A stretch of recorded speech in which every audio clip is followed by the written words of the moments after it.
don't have anything broadcasting. There we go. I'm online. How's everybody doing this week? We've got a great show coming up for you this week. We're going to go through the RV series that released this morning. I know that a lot of you have already watched it. It went immediately to the top of my list of fastest releases, so that was great, and thank you very much. I do want to take a few minutes and go over a few items and see if there's anything that we need to celebrate. The first one I want to set off is I do want to talk about the 9,815 subscribers. And thank you so much, guys. I really appreciate it. You're wonderful. This is just amazing that it continues to grow this fast, and I'll continue to put out content as quickly as I can. This week we had a lot of good content lined up. I got a lot of new equipment in. I've got another video coming out here in a few days about the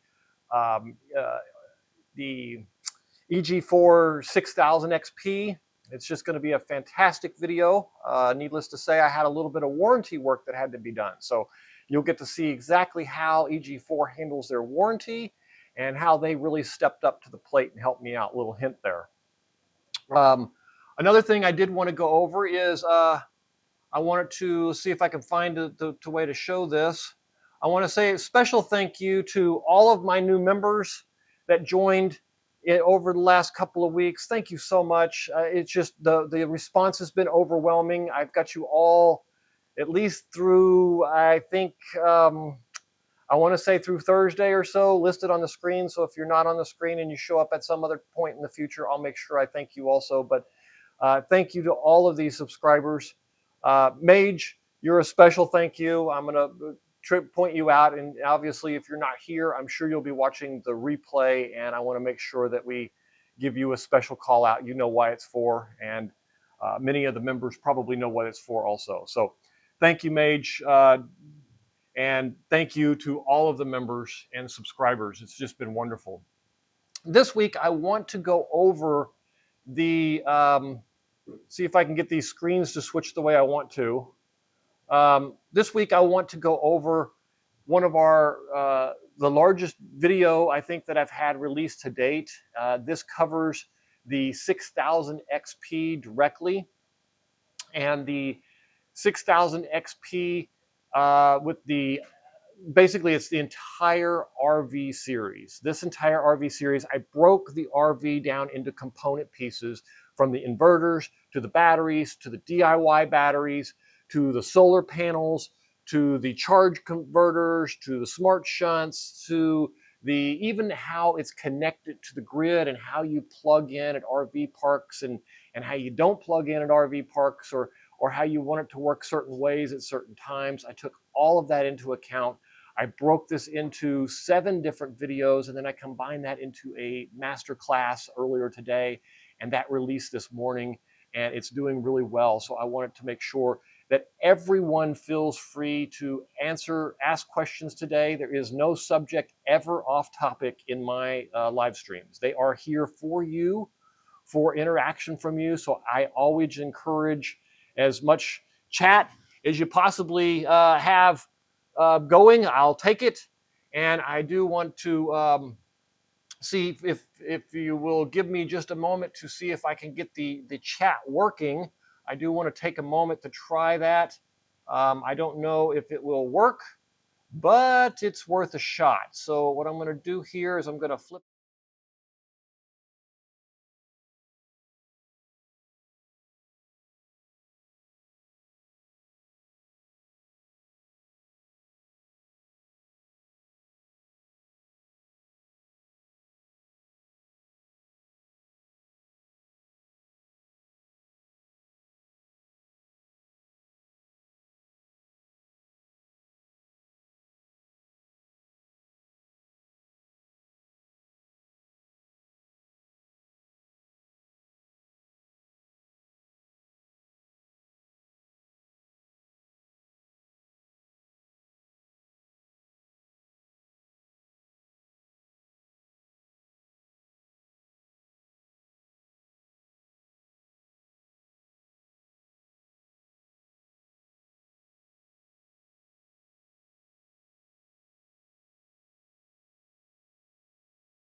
show.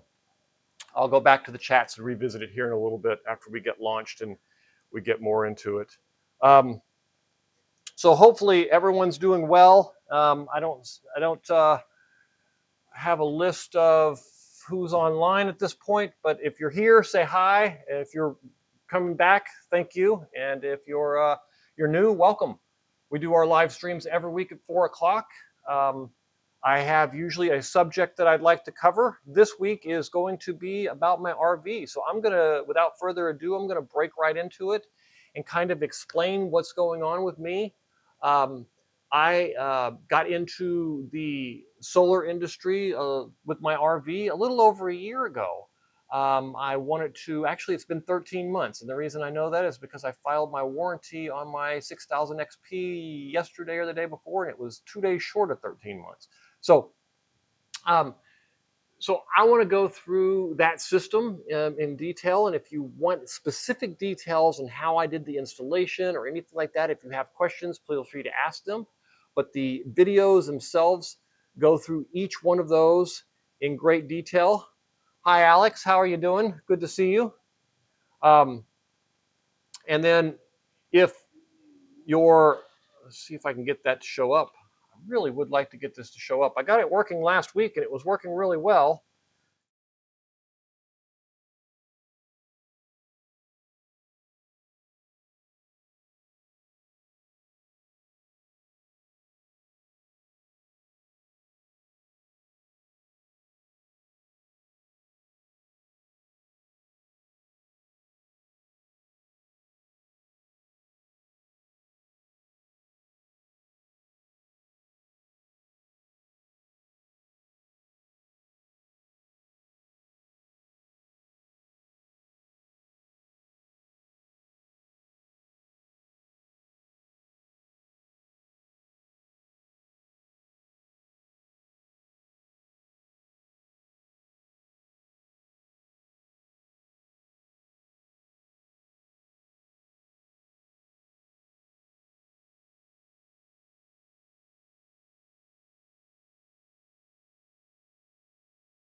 And we will get on with it. All right, so we're going to start off with a little bit about the first piece of this puzzle is the inverter. So we're going to start with the inverter. The inverter is a 6000 XP, and I'm going to show you the video in the background as we talk about it here. And so with the 6000 XP, as you can see from this picture here, you connect both the grid and your battery to it, and then you can run your loads off of it. You've got 3,000 watts per channel, and you do get 2 channels. It does run at 120 volts or split phase 240. It's very nice for doing both of them. I don't use it in an RV. Typical RVs don't use but the 110 voltage. The breaker box itself splits the phases off to L1 on one side and L2 on the other, and doesn't allow for a 220. That doesn't mean that it couldn't be done if you wanted to run it through a separate breaker panel and then run it into the RV thing. I thought about doing that when I installed the air conditioners, because I did take off my air conditioners and put 2 mini splits in. So, but I didn't end up doing it because there was really no reason for it. I had 2 air conditioners. I ran one on L1 and one on L2, and therefore when they were both running and I needed it to be balanced, it would have been balanced anyway. So I didn't have too much trouble there. Occasionally in the morning, 3,000 watts per channel. It doesn't have a balance over. It's not like the Victron, the bigger Victron ones where they can balance the power and you can get a little bit of off balance. It does basically mean 3,000 watts per channel, but it can run 3,000 watts per channel all day long. It has been as stable and as reliable as possible. I haven't really seen a whole lot of details that are problematic with that. It's been very, very good. As you can see from the wiring here, and I'll just pause this spot here. So you can see here that this what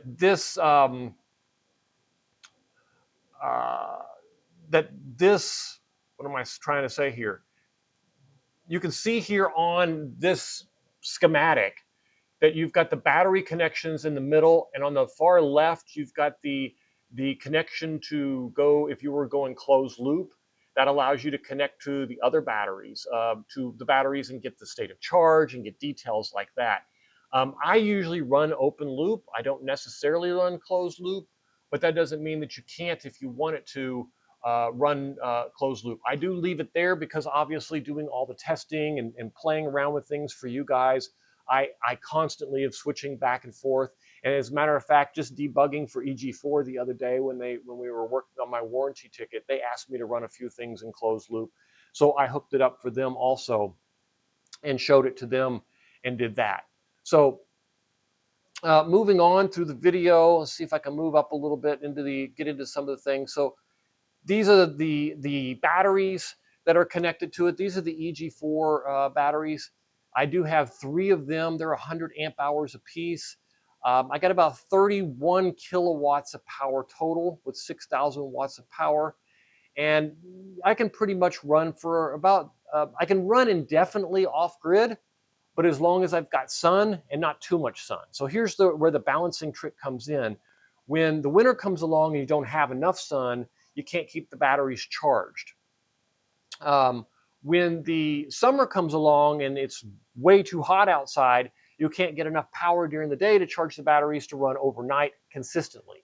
Now I can still go in the summer days like this, probably 3, 4, 5 days. And if I get one day where there's a little bit of clouds and a little bit, but still get the majority of my sun, then I can easily have full battery banks and no problem. So I usually lose about 10% a day on sunny days like it was today. It's about 95, 96 degrees outside. Humidity is way up in the 60s and 70%, so that makes it really rough on you. But as you can see here from this picture here, it is mounted in the bay up at the front, along with all the other components. And I will move over and show you a Today little bit we're more looking at about the EG4 batteries. LifePower This is 4 the battery. section of the video I've got talks about these the installed in my batteries. RV And right now, along with the you can see here, let's see if I can pull them out a little bit, pull back. They run into this bus wire bar here. in the back.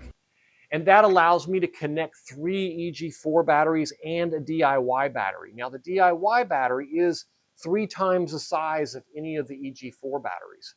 So you really don't, I don't really have a need for much more power in the RV. When I travel, like next week, I'm traveling up into Connecticut, and I'll be up at the Mohican Sun out in the parking lot there, and I won't need any power because the heat won't be there, but I'll still have the same amount of light. And last year when we did that, even being in being there and it was cloudy all the time, and even with the air conditioner and everything running, there was absolutely no problem with generation of power. And at that point, I only had 15 kilowatts of batteries. I only had the three EG4 batteries that you see here on the screen. I didn't have them all like I do now.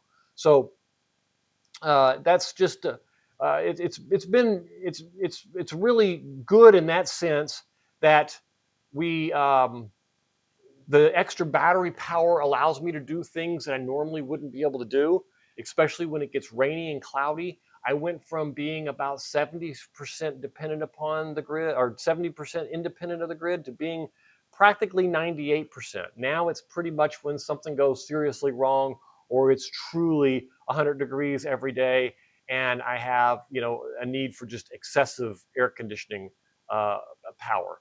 But that pretty much is what goes on there. Now, additionally, in these system, they run, and I'll show you a little bit about the protection. DIY Basically, battery this here. means stop the battery from overcharging your battery. And so if you look at the DIY battery, getting something on. Picture of it here. You'll notice on the left of the screen, the cells are laying in the bottom of the bay, and they're surrounded by.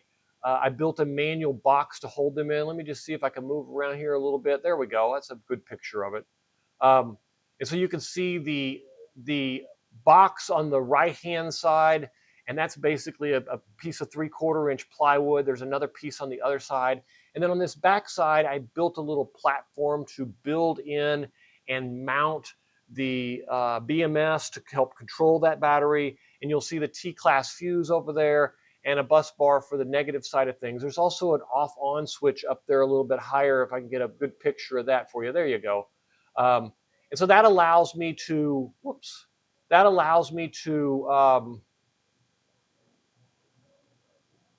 So today we're going to talk about. That allows me to shut off the system if I don't want that battery. So here, like in the last few days, it was very easy to go through a bus bar to turn a particular battery off, a particular battery on. Keeping in mind the EG4 batteries can deal with capacitor chargers. So when you're hooking things up for brand new, the one thing that can be problematic for DIY batteries is that insurge of power can pop things like T-fuses because they're so sensitive and they're so reactive to overcurrent charges that a simple turning of them on and the capacitors in the inverter charging quickly like that can cause a small surge large enough to pop that fuse.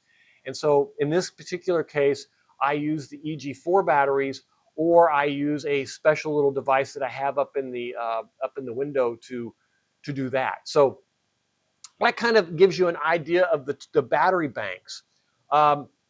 Also included in this series, you will find that there is also a ton of information on the solar panels. And I'll go back to this video. I'm just going to let this one start from the beginning and talk over it while it's running. These panels are already installed. I've got 10 370 but I'm going to walk you through just exactly how I installed them on the top of this. And show you exactly what I did. I go into great detail on exactly the how location these were of mounted. These panels. I basically took a cardboard cutout on the panels themselves and laid these 6 out here when I originally started. Down to the and then I found room for 2 more over RV here. And as you can see using over there, regular screws. Now I lap sealed under them. I put the screws through them, and I lap sealed over top of them so that they're totally, in order to make room for those 4 panels to fit, and sealed off. The 2 panels at the end, this one here, any problems with that, and that last one hanging over kind of the edge over here. It does have those some 2 were advantages additions after I learned 8 wasn't going to be enough. Used RV, so you don't feel like so you're not worried. That's how I kind of chose where I was going to put them. Value and that kind of stuff. I knew this was otherwise going to be a permanent vents that are RV, here. And then if I got a new RV, those were already there, and I didn't really have to work around them much. So it didn't bother me that I was putting some. And on this side, I did do there's a couple of roof items here cleaning up there also, and I resealed all other than of that the air conditioner, there really wasn't much in the way. with the exception of the I left the bathroom sunroof, and I'm items still here debating okay. on what I want to do with the sunroof or not. What I All of basically the decided vent to caps do and everything were all totally is replaced and resealed to before I use started L here. brackets And as you can see here from this where picture, these mount you can underneath see and what I was connect. talking about there with the lap seal. So underneath that Z bracket, I cover it with lap seal. I put the solar panel down on top of it. I put the screws through the Z bracket into the RV, and then I seal it again over the top, which basically encapsulates it completely in the lap seal. It also makes it easy for me to go up there The and bottom of the solar inspect panel the come out, panels, go down, and you'll see and then here in a branch few out. I minutes guess when they're it Z shows a brackets, not L view going brackets. down Yeah, the I guess RV, they are Z brackets. how So these Z I can walk brackets right down the middle and are see then I them. bolted All of them the straight down external on mounted the brackets RV. I can easily I took get the to screws. Now the one thing I would the do side of the differently if I was to RV. do this again So is it's I would pretty probably use accessible. regular screws as When I opposed to these installed it, I could self-setting. easily walk The back and self-settings were forth very and make helpful sure that when I I got hit main everything beams mounted. inside the roof. I did pull both air but most of the time conditioners it was off just though to the make plywood room for it. roof that And I here's hit. the view I was talking about. And so they're just I did bolted pull straight into them. air conditioners off, and you'll see way at the very top, right before you get to that panel that's going crossways across the RV, you'll see that there is a, what am I saying?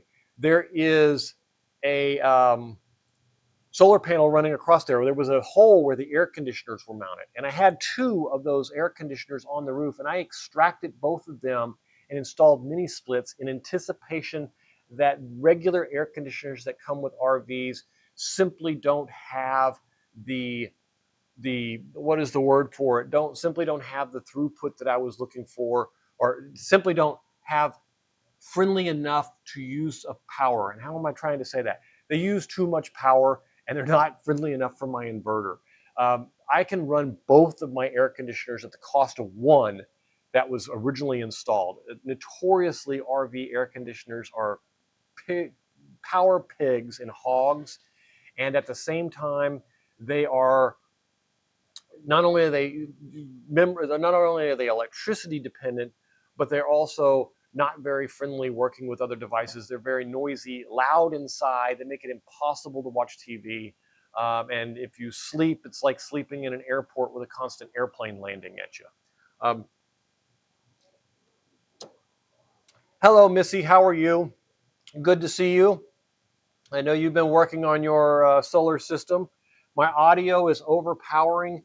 Can you adjust it down? Absolutely, we can adjust it down. Thank you for letting me know. Every week we get the problem where it's too strong or it's too weak, and this week we got it to where it's too strong. Let me just see if I can do that from my advanced audio settings. Let me see if I can tune that down a little bit from my side here.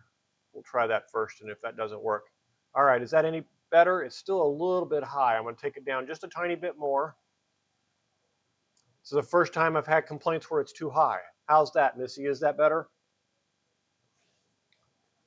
Let me know, and if I need to turn it down a little bit more, I can, but I think that probably will make it sound a little bit better. I had them turn it up for me because every week we have problems with it being too high or too low, and this week I turned it down. If you want to adjust that down a little bit, you can. I adjusted it on my side also. Sorry to interrupt. They're trying to do this, but I just heard from someone that the sound and videos are playing a little strange. It is. Oh, it is. Sorry about that video audio. I should have turned that off. It's the background video. Okay, I got it turned off now. That was my misunderstanding. Okay, Missy, thank you for letting me know. And I think that should have. Now let's check my audio. Let me know how I sound. There we go. I'm back to normal. Am I too loud, or is my audio quality okay at this point? Seems like every week I have the same issues with audio, except this week it was my mistake. I accidentally left one of them on. So I will go through and make sure that they're all turned off as I go through them. All right. So looking at I'm going to go back to allowing this video to run. So looking at this, these solar panels, I've got 10 of them mounted. Originally I only had 8. It's kind of funny how I ended up with 10. I purchased 12 thinking I could get 12 to fit based on laying it out on paper. Then when they came in, um, great, thank you, Missy, I appreciate that. When they came in, I got up on the roof and was attempting to get the all 12 of them mounted, and there just simply no way. I built a template, a cardboard template that I took up on the roof and marked where they were going to be mounted. And I built 8 of them out. At that point, I had already pulled the air conditioners, so I made room for the 8 that were there. When it got done and I hooked everything up, I had 8 running in series. I realized that I really didn't have enough power to do everything I wanted to do. And I thought, well, I'll find a way to get 2 more to fit.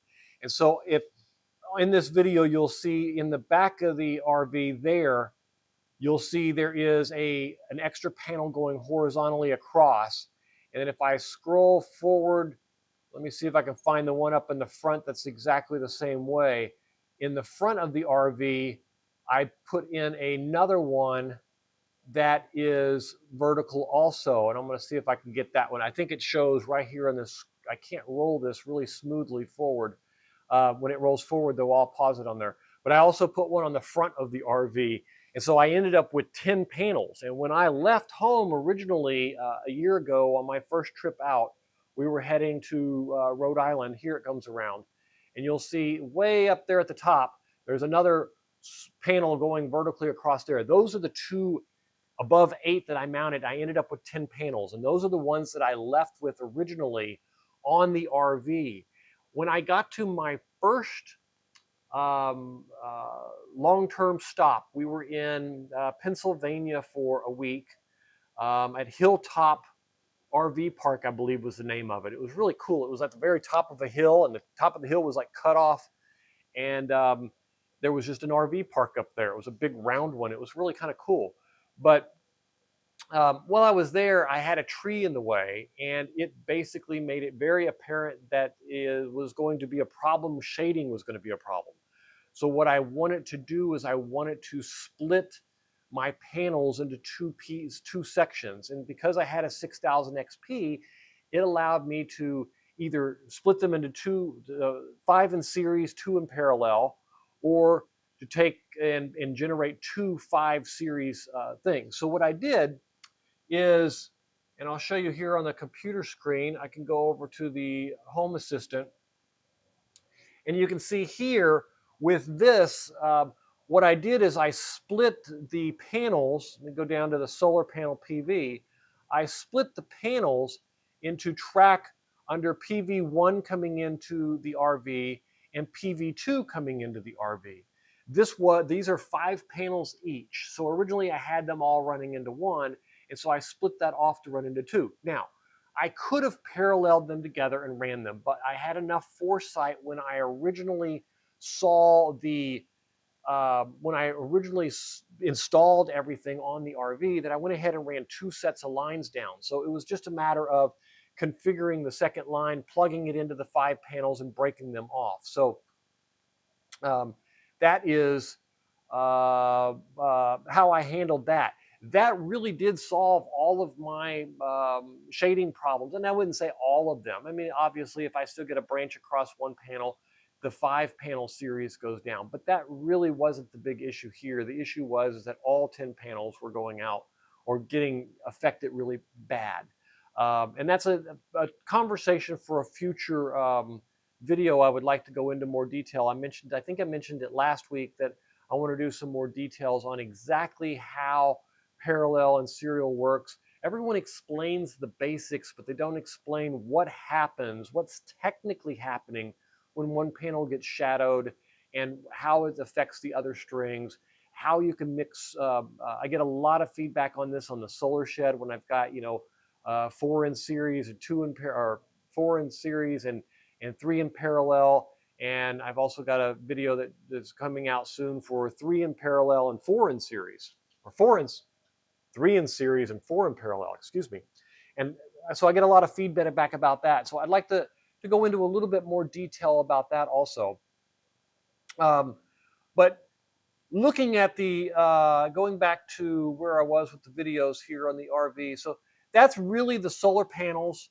I've got 10 of them. They perform really well, and I can actually show you some of the stats on how they perform. I can go over here, and now I had a recalibration with my 6000 XP. Actually, I had a warranty replacement happen the last few nights. There'll be a video coming out on it probably Tuesday or Wednesday, where I actually had to pull my 6000 XP out of my RV and put a new one in.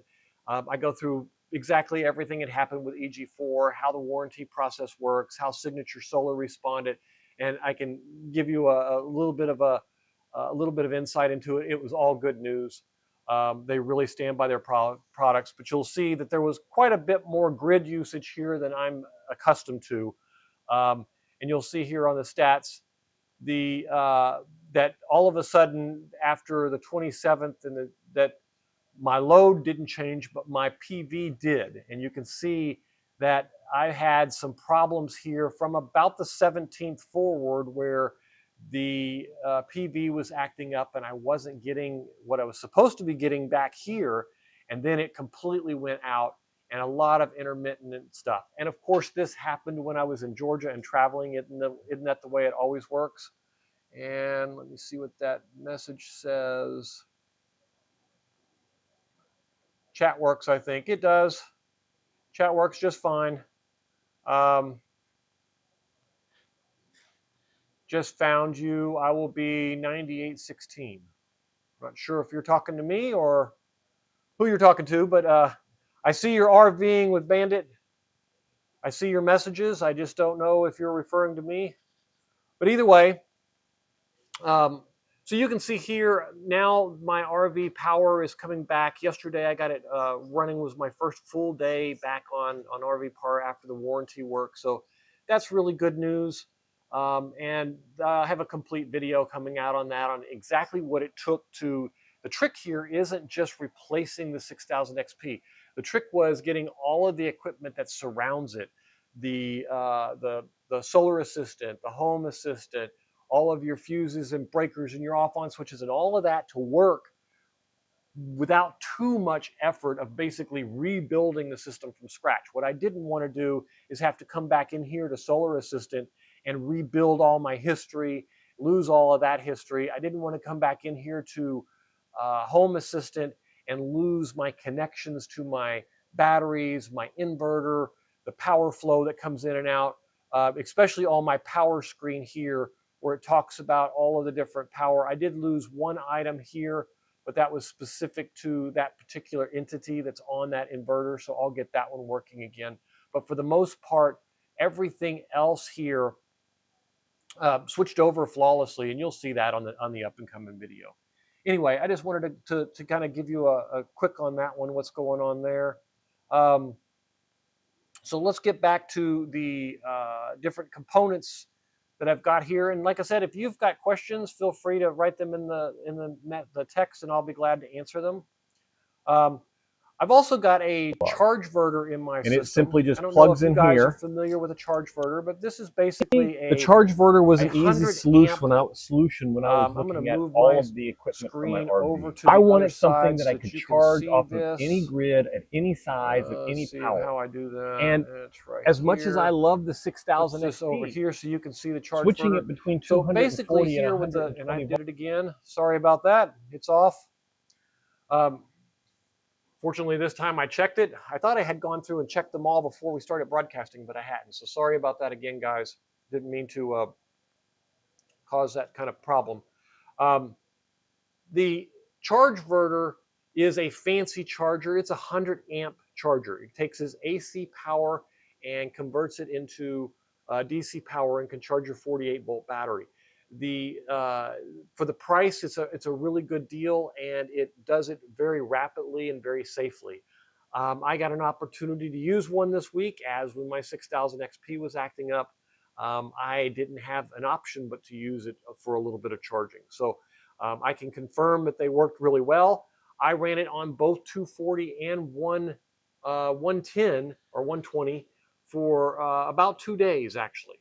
And the reason I did is I had put the EG4 6000 XP into bypass mode. Now, normally I would just put it into charge mode, but when I put it into charge mode, because the circuit board had gone out inside it, it wouldn't charge. So it wouldn't charge from PV and it wouldn't charge from AC. But it would run in bypass mode, meaning it would take all of the loads and feed them in from the grid directly into the system, which is what you're seeing when you see this over here, the screen capture. So when you see this over here, what you're seeing on this solar PV power is that is my charging, and not the PV power, I'm sorry, the load power. That is my charging, yeah. So the grid power down there towards on the very far right, 11 kilowatts, and I went black. Is it back? I don't think I'm permanently black. I think it just went out for a second when I switched screens. Sorry about that. I'm having a little bit of difficulty with the software this week. It's acting a little funny, so just keep pointing out if you see things. No audio or video. Does anyone else see me out there? I don't think I'm having any problem. Yep, I'm showing everyone else saying that I'm good. Bandit, I think it might just be might be you. I'm hoping it's just you. I don't want it to be the whole feed. Either way, um, hopefully you'll get back to us here in a few minutes. Maybe you just need to reload the screen. I didn't lose audio or video. Okay, good. Thank you, Missy. Peter, I can see and hear you just fine. Thank you, Peter. All right, so that confirms that everything is working. RVing with Bandit, I hope that, okay, good. You say you've got it back. That's good to hear. Okay, so what I was saying is on this grid feed over here on the screen, you'll see that the that is where I was in bypass mode and the charge verter was charging. So I ran the charge verter on 110 through all the adapters to run off of like a 15 amp plug just to see how it would work. I ran it for a day like that, a whole 24-hour period. Now I could have easily just switched over to the 240 mode and charged it at 240 volts, but I thought it would be interesting to see if I was in an RV park and I had to do 110 volt charging, how it would work. It also allowed me to confirm that I could charge with the charge verter at 120 volts on a generator, a small generator. I even ran it one night at 5 amps all night long just to see if I had a small inverter somewhere else or something, if it would work. Everything worked flawlessly as far as backup systems, and that's kind of what's important about an RV and a solar system, is making sure that you have a layer of backup systems in place, and that you're not just have solar. I attempt to go off grid, and as you can see from, I can pull up the stats here on this. For today, I'm 100% off grid, and if I look back to yesterday, I am 100% off grid. But if I start going back through, the day before that, I was at 13%. Now you got to remember, this is where I have the 6000 XP is acting up. I was 48% there, 17%. So this month was probably my worst performance in quite a while.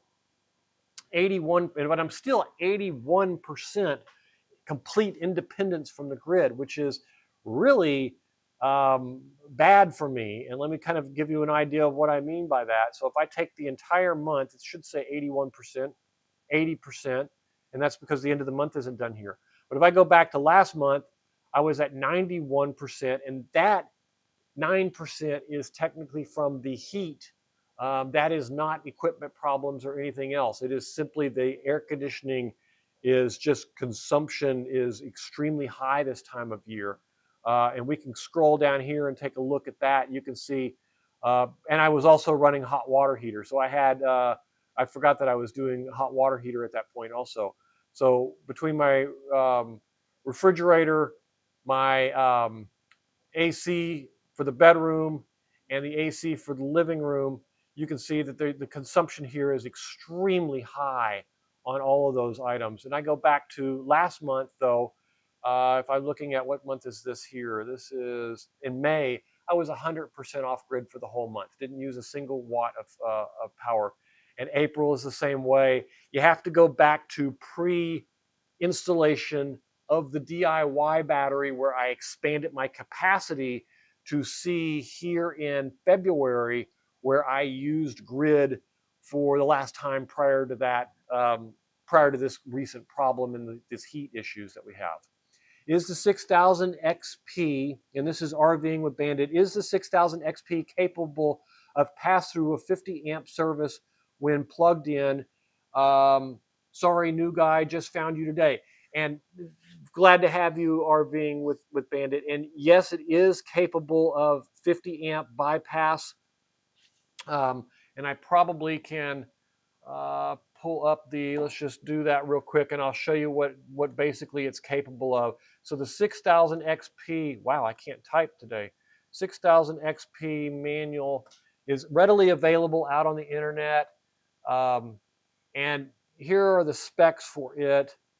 And let's just blow this up a little bit closer here so we can see it. But you can see here that it is max output is 25 amps, but it does do bypass. And let's find it here. The bypass is here, and it is full AC bypass, and grid generation is 50 amps. So yes, it does handle it. And you can also go in parallel for multiple different ones also, and you can bypass even more than that. But it does do full bypass. You can also set it up, and a lot of people, I saw some videos out online where people were having problems with making it to where it would run on the grid when you're in an RV park and just keep your batteries charged and just let you operate that way. And then when you are not connected, that it would run that way. And that's actually a very easy setting to configure within the, I can even do it from within the remote configuration within the Solar Assistant. You can just basically come in here and set up a grid first setting. And if I just change this from midnight to 11:59 p.m., it will, if I plug in, it'll automatically just use the grid continuously. And I think actually I could probably just demonstrate that real quick. So I could just say, look, we're going to go at 12 a.m. and we're going to run until 11:59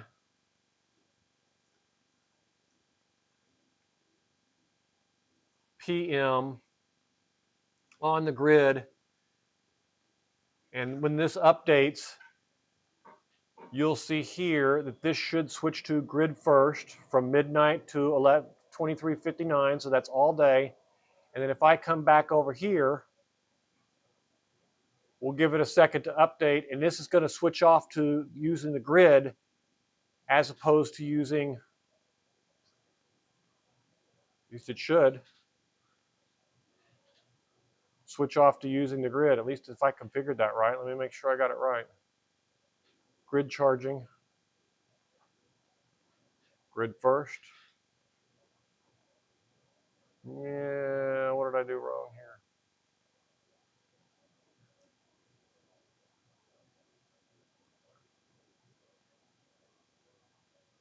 Do I need to configure charging also? Let's try that. I thought I just did this the other day, but this is what happens when you do things live sometimes. Sometimes you run into hiccups where you got to play with it a little bit to get what you want.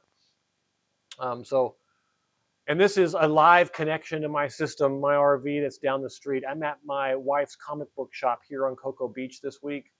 And so there it goes. It switched. It probably switched while I wasn't watching. Oh, no, it didn't switch. Unless I've got grid power turned off. Oh, you know why? Because I have no grid hooked up. Sorry, I left, I was connecting everything when I left and I have no grid, so I can't show that to you today because I don't have the grid actually plugged in on my RV. And this shows you just how nonchalant I am about even having a grid plugged in. Normally I would be able to show it to you and give you an idea of what it works, but that was basically the configuration. You can just come in here and you can just change it to, if you want it to use grid power first and what time slot you want. Now, what's particularly nice about this is there are some people like in Texas who get power at certain times of night for free, or where you don't want to use the grid during certain times of the day because your rates are higher. And this allows you to do that time slicing also. Not so important for an RV. Most of the time when you're traveling in an RV, you're in an RV park or something like that, and you're going to be using it all the time, or you're going to be plugging in a generator to replenish your batteries because you don't have enough battery power to maintain it, or you've got a whole bunch of bad days. So, but definitely you can do it, and you can easily change these configurations. Now I am going to switch these back so that when I remember, so when I get home later on tonight and I plug in the grid, or the next time I plug in the grid, I'm not trying to figure out why it won't work. So you just set these to the same time, and it'll turn those options off. So sorry I couldn't show that to you. I completely forgot that that I didn't have the grid connected. I should have just noticed it on the screen here, and that would have made it very easy. Anyway, so that is the 6000 XP. What is your total battery capacity with the EG4s and your homemade battery? So I have 4 batteries, as you know. They are the, I have 3 100 amp hour 48 volt batteries, which are 5.21 kilowatts apiece. And those are my EG4 batteries, which I think I can show you on probably a slide. Let me just see if I got a slide here for that. Yeah, so the batteries are, let's see if I can, yeah. So you can see the batteries there. Those are the EG4 batteries. And then the DIY battery is a 304 amp, and it is 15.62 kilowatts or something like that. All in all, I'm about 31 kilowatts of battery power. I have 3 of the 3 EG4 batteries in the main bay, just directly behind the front part of the let's see if I can show that. I want to make sure the audio is not playing here for you guys like I did before. Yes, okay, good.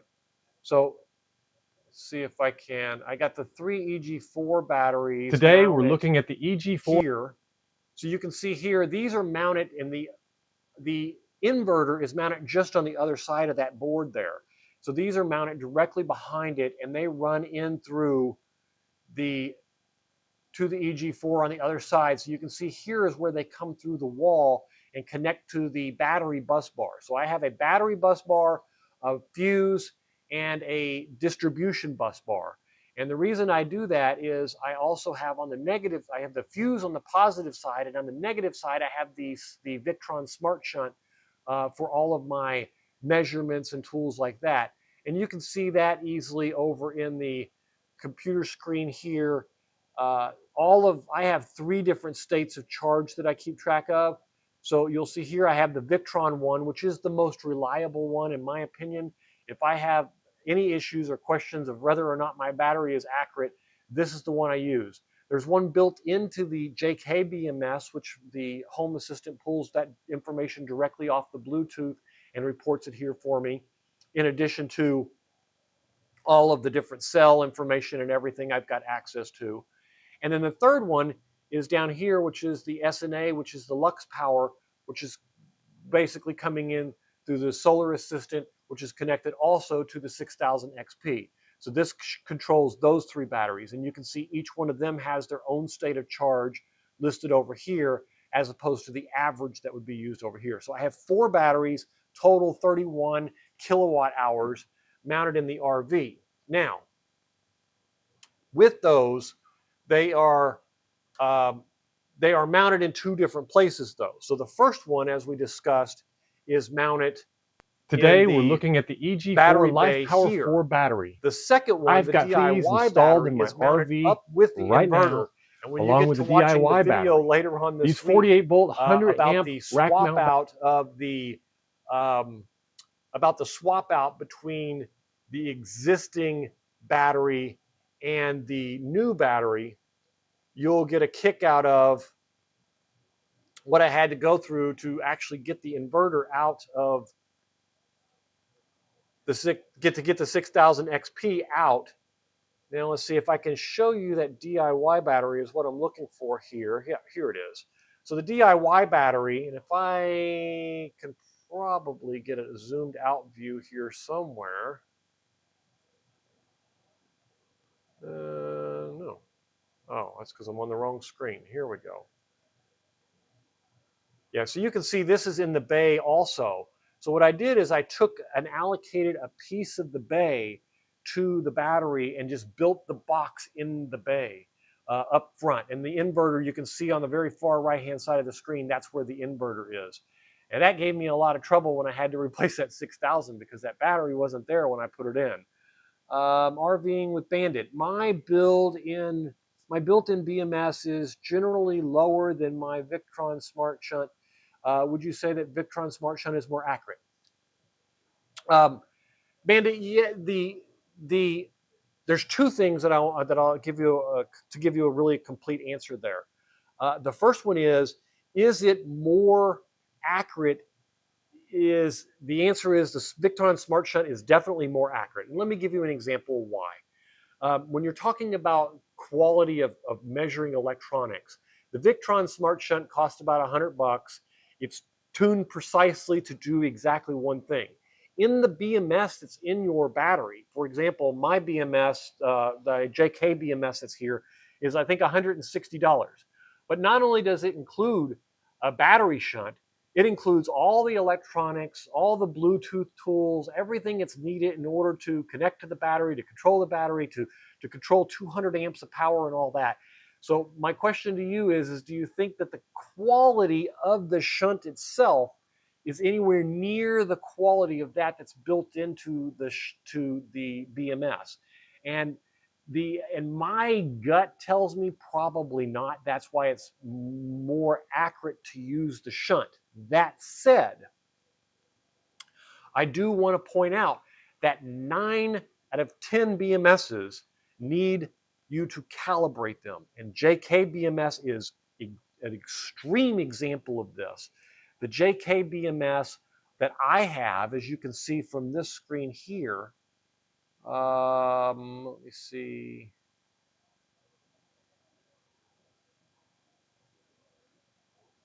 Where did my screen go? Oh, there it is. Sorry about that. Didn't realize I turned me off, but at least it turned me off instead of the other screen. The JK BMS, as here, this was a calibration within the application. And I actually have a video on doing this calibration. And the trick here is that you go in and you need to calibrate it to what I suggest is the most common voltage amperage that you use. So if in my case, I pull 25 to 30 amps quite regularly, and you could use a history chart like this one here to get an idea of where you're pulling from. And you can see here, going in and out of my battery during the day, it mostly charges between 25 and 30 amps. What you want to do is get into that JK BMS, go into that configuration, get that consistent, either a consistent pull or a consistent push. Suggested a consistent pull, where you're pulling voltage out of it at a very, very consistent rate, and then adjust that within the BMS to say, right now, I am pulling 21.3 amps. But you need to also check the voltage to make sure that the voltage that's being reported is also exactly right. Because you can see from this, if you've got all of these, we know from Ohm's law that your watts are basically amps times volts. So if your battery voltage is wrong and your amps could be right, but it still be times the wrong voltage and give you the wrong answer. So if you're running at 10 amps at 12 volts, then you have 120 watts. But if it's not really 12 volts, it's 13 volts, and you're running 10 amps, then you're running at 130 watts. So it's very important that you calibrate all of the above, and Victron is no exception. It's just I would say 9 out of 10 times I get a Victron shunt, it's pretty darn calibrated from the factory. 9 out of 10 times you get one in a JK BMS, and it isn't even close to coming home or being accurate whatsoever.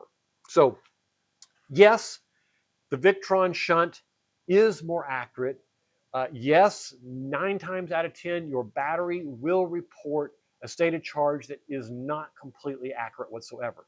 And this is why you'll see, for example, let's talk about the EG4 batteries that I have installed. And I think I can show you the screen on those too. So you can see here that these states of charge, I've got one that just immediately runs away from the others, and the shunt doesn't report accurate voltage. Now, I haven't taken the time to go in through the app to adjust that voltage and to adjust that amperage. And I'm not even sure that I can, to be honest with you. I haven't really played with it because it doesn't mean that much to me, because I use the Victron shunt as my stated charge anyway. And since I run open loop, I'm running based on the voltage in the battery. So most of my things run that way. So I really haven't experienced that problem. Now, when I run closed loop, it uses the average. And you can, it does work. So let's take a look at what that average means. Let me go over here back to the battery. That's power flow battery. There we go. So the EG4 batteries, you can see here, I've got 3 of them. I've got battery 1, battery 2, and battery 3. And the average that would be reported through the CAN bus when it's plugged in and you're running closed loop is going to be 60%. And so does this one battery showing 57% make much of a difference? No. Technically, it is working the same as the other batteries. It's just measuring and reporting inaccuracies more than the other batteries. If you look at voltage, you'll see that they're all exactly the same. My whole battery bank runs very, very close, and everything stays very, very balanced here. I mean, you can see I'm 11 millivolts off from my pack cell voltage here. And this is quite common. I mean, I've even got my JK set to 5 millivolts. So I hope that answers your question. The software or page are you using to see all this info in place proprietary to EG4?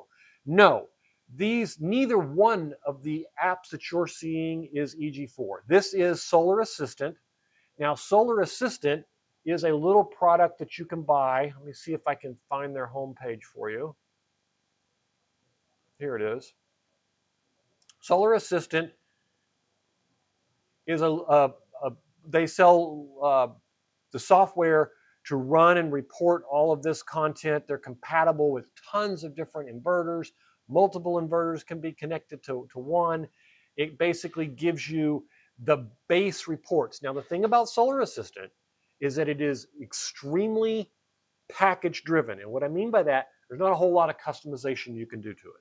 When you get into Solar Assistant, they will all look about like this one here, where you'll have the main page with a summary on the left, some basic charts on the right, although I do like this new predictive analysis that they're doing with AI on how much power I'm going to get for the day. And then they have an overview of what the load is, what grid usage I've got, and the timeline and that kind of stuff. And then they got some basic power charts. The second set of charts that they've got here is basically a little bit more details on the overview, a little bit more drawn out. You can also zoom into certain areas. So if you wanted to see what was going on at this time here, you can just highlight your mouse, click and hold, and it'll zoom right in on it. And if I wanted to zoom even further, I could zoom in on that and see the details within a few seconds of everything. So it allows you to do that. It also allows me to see all the independence reported from Solar System, but this is reported through a wireless connection in my 6000 XP. There is also a plug-in version, but it is by no means the app that came with EG4. Now I can log into the EG4 app. Let me show you what it looks like. Device monitor from EG4. see if I can get all my passwords right for you. Okay, so you can see the inverter here, and this is the basics. The problem that I've got with the default app is, although it's really good for just simple, what have I got coming in my 2 strings of solar, what have I got coming in on from my battery, what are my L1 and my L2 being fed in my RV. It doesn't give me a whole lot of other data other than these basics here and some history. And as you can see, this is the new inverter that was just installed, so there isn't a lot of history here. And then it's got some historical data that looks very similar to the other ones that we were looking at, but not a whole lot of useful details, and there's not really a lot to change here. It is convenient in the way that it does allow you to do some remote configurations. It allows you to look at your devices and your dongles, and independent of where they're installed, who's got them installed, and so on and so forth. It also allows you to do maintenance things, such as you can do remote upgrades and upgrade the software remotely, where it will download it and submit it to the inverter and restart things for you and all that kind of stuff. So it does have its advantages, but as far as monitoring, there's not really a lot here that I appreciate it. So first I went with Solar Assistant. This is very easy. I ordered their pre-made kit out of the box, and I think it was $180. I think the software is $50, and you can install it on your own computer, or it runs on a Raspberry Pi. I think I've got mine on an Orange Pi, which is Raspberry Pi 3. And I think they were, let's look at, yeah, so 169 for the 1.8 gigahertz one, and they've got the device and software for 209 for this. It is truly plug and play. You configure it. You will go to this configuration screen once you log in for the first time. You'll set a password. Then you'll come to this configuration screen. You'll basically go into settings. You'll pick the inverter that you want. I'm going to disconnect from it here so I can show this to you. You'll pick the inverter that you want. Once you've picked the inverter, you'll pick the IP. Now the .6 one is the old one that I just replaced under warranty. It's no longer there. The new one was .24. You click on it. If you have closed loop, you can tell it just to use the inverter's values for state of charge. I have my EG4 batteries connected through the RS485 connection because I like the details, and I'll show you the details here in a second. But then once you do that, you hit connect, and you can see here, it's going to connect and see the inverter. Then it goes out and scans, looks for batteries. Once it finds them, which there it went, it found them. Then the system is up and running with the different batteries, reports coming in. Instead of that summary view that you would see, if I get the inverter's view, I get just this piece up here. Some of their newer batteries, I do get all of this detail, but not with these batteries. And these are the V1, the Life Power 4 V1 batteries. Color maker, I'm late. You are using ESP32 to interface your JKBMS and Home Assistant. No, I am not. My JKBMS is connected through, and Color Maker, glad you made it, even though you're a little bit late. No big deal. Glad to see you again. I am not using the JKBMS ESP32. I have, but I am not using it in this case. In this case, I am using the Batmon. Let me show you how that works. Over here in Solar Assistant, under add-ons, there is a Batmon. This application basically allows you to use the Bluetooth connection that's broadcast from your inverters, or not from your inverters, from your batteries, to have them monitored and pulled in. Now, I am using an older JKBMS. This is one of the older ones that doesn't have the RS485 or any of that stuff hooked into it. So I don't have that hooked up for ESP32. I am looking forward to testing one of the V19 JKBMSs, and then I would definitely do the RS485 version. I would probably play with the CAN version, and I will definitely get an ESP32 version hooked up also. Haven't gotten that far yet. It's probably going to be a few months. I've got some other priorities, but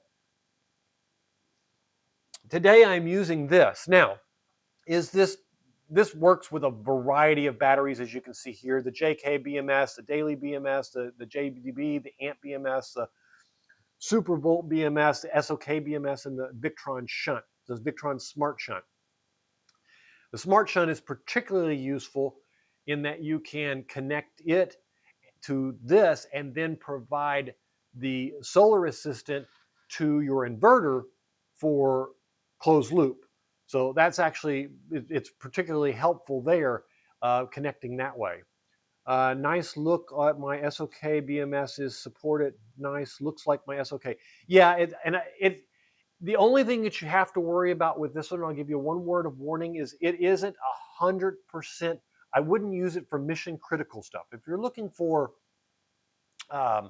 monitoring, getting an idea of what the batteries are, and you can see over here, and I'll give you an idea of what I mean by that. So let me jump back over here to the batteries, JK BMS. I'm going to pull this up on the screen. So you'll see here, I've got this set to ping every 2 to 3, probably every 20 to 30 seconds. And matter of fact, we can actually go look at how often I've got it set. So keep in mind, it says 4 minutes right now. Now, sometimes the 4 minutes just means that nothing has changed in 4 minutes. And sometimes it means it hasn't communicated in 4 minutes. So there is a difference in Bluetooth being connected like right next to it. It's much more reliable. Now, I did use an ESP extender at one point to try to get that to work with and it's probably still configured because it did not work. Let's go take a look real quick. Where did I go for that? Down here to configuration, add-ons, JKBMS, under configuration, devices. So yeah, so you can see here, I've got a special adapter, an ESP32 pull adapter running out there to extend the Bluetooth connections. And it actually allowed me to configure to use it. But through the debug, I noticed that it was ignoring it. It will ping it, register that it's there, and then communicate through the normal Bluetooth connection and not through the actual one I specified here. So they've still got some work to do here, but the Batmon, does seem to work a majority of the time. And you can see here from this, it does ping. There it goes. It's pinging pretty consistently here now. So it does work, but I wouldn't use it for mission critical, hey, you're going to have a meltdown type scenarios or something like that. But you can use it for monitoring and stuff like that. And that part of it, it works pretty well. And you can see here, it provides quite a bit of details. I pull, and I don't even think I have all the details here. Let me just go down. I've got a test page here with all the details, and usually I just go to it and pull out all the content that I'm interested in. So let's go down where the Bluetooth connection for the battery is and see what fields are missing. Sensors, not that. There they are. Okay. So you can see here, PV, Victron, that's all my Victron stuff. And we'll get into how I connect it to the Victrons a little bit different also. We'll get into that here in a few minutes, and I'll explain the difference there. But that's also got some help from Solar Assistant. Oh, here it is, right here in front of my face, right down the middle of the screen. So you can see here that it allows me to turn on balancing, and turning on meaning that that it's capable of doing it, not meaning that it's met all the criteria. In other words, you're going to have settings like what does your cells have to get up to before balancing starts. You're going to have voltage controls and things like that that also have to be met that wouldn't have been met yet. So capacity, it's got max the high cells, the low cells, the voltage for every cell. It goes into the average voltage, the delta, and all of this is pulled and based on what your BMS is providing.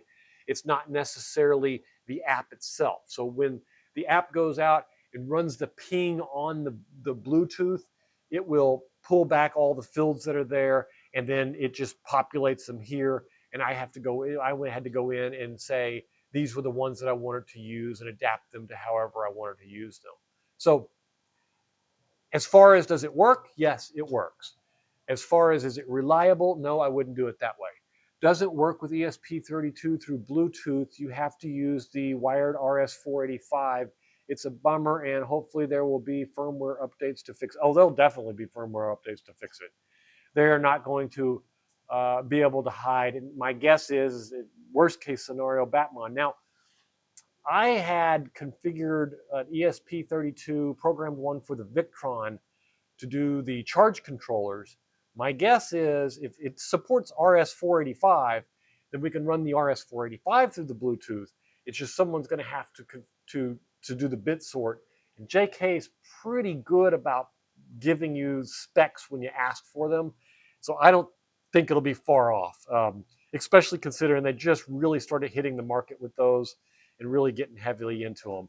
I'm really looking forward. I'm not looking forward to doing the upgrade, but I really would like to get one and play with it and upgrade my DIY battery to it just for the communications aspect of it. I've kind of had to deal with this issue of using this Bluetooth and normally I put my Raspberry Pis in an office in the RV in a little compartment there that's air conditioned. And that one I've had to move down closer to the battery bank down in the bays in order to have it close enough for the Bluetooth to register. Kind of frustrating. The only other real option I have is to run a USB cord all the way across, and it would have to be a powered USB cord, and I would have to have the Bluetooth device attached to it. But my suspicion is if it didn't honor the configuration on the Bluetooth device here, in this configuration for this one, and I can see it clearly in the logs when I ask it to do it, it'll ping it. If it didn't, where is it? There it is. If it didn't honor this configuration, and it sees the adapter, it pings the adapter, it gets the list of devices available from the adapter, but it still does the polling of the content from the other Bluetooth device, not this Bluetooth device. So they've got some bugs still, but it does work if that's your question. V9, I would be really surprised if it's not short on the list. And if someone hasn't gotten to it by the time I get to it, I'll make it work with the RS232 and the RS485, because the ESP32 and the RS485, because that was exactly what I set out to do when I started this. And then I realized I got one of the older BMSs, and I was just like, you know what? There's 100 other things I need to do before I get to that.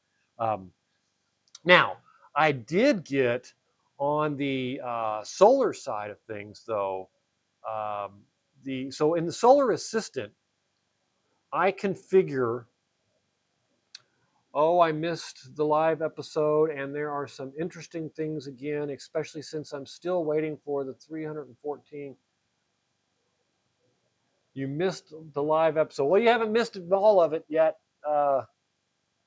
I'm not sure how to say that. I'm going to call you Adam. I hope that's okay. Adam, you haven't missed the whole thing. We still got plenty of time. You got questions, you bring them up. I'll go back and revisit them. I've got no problem with that. Are you a coder? Yes, I'm a 30 years engineer. I manage teams now um, for large development projects.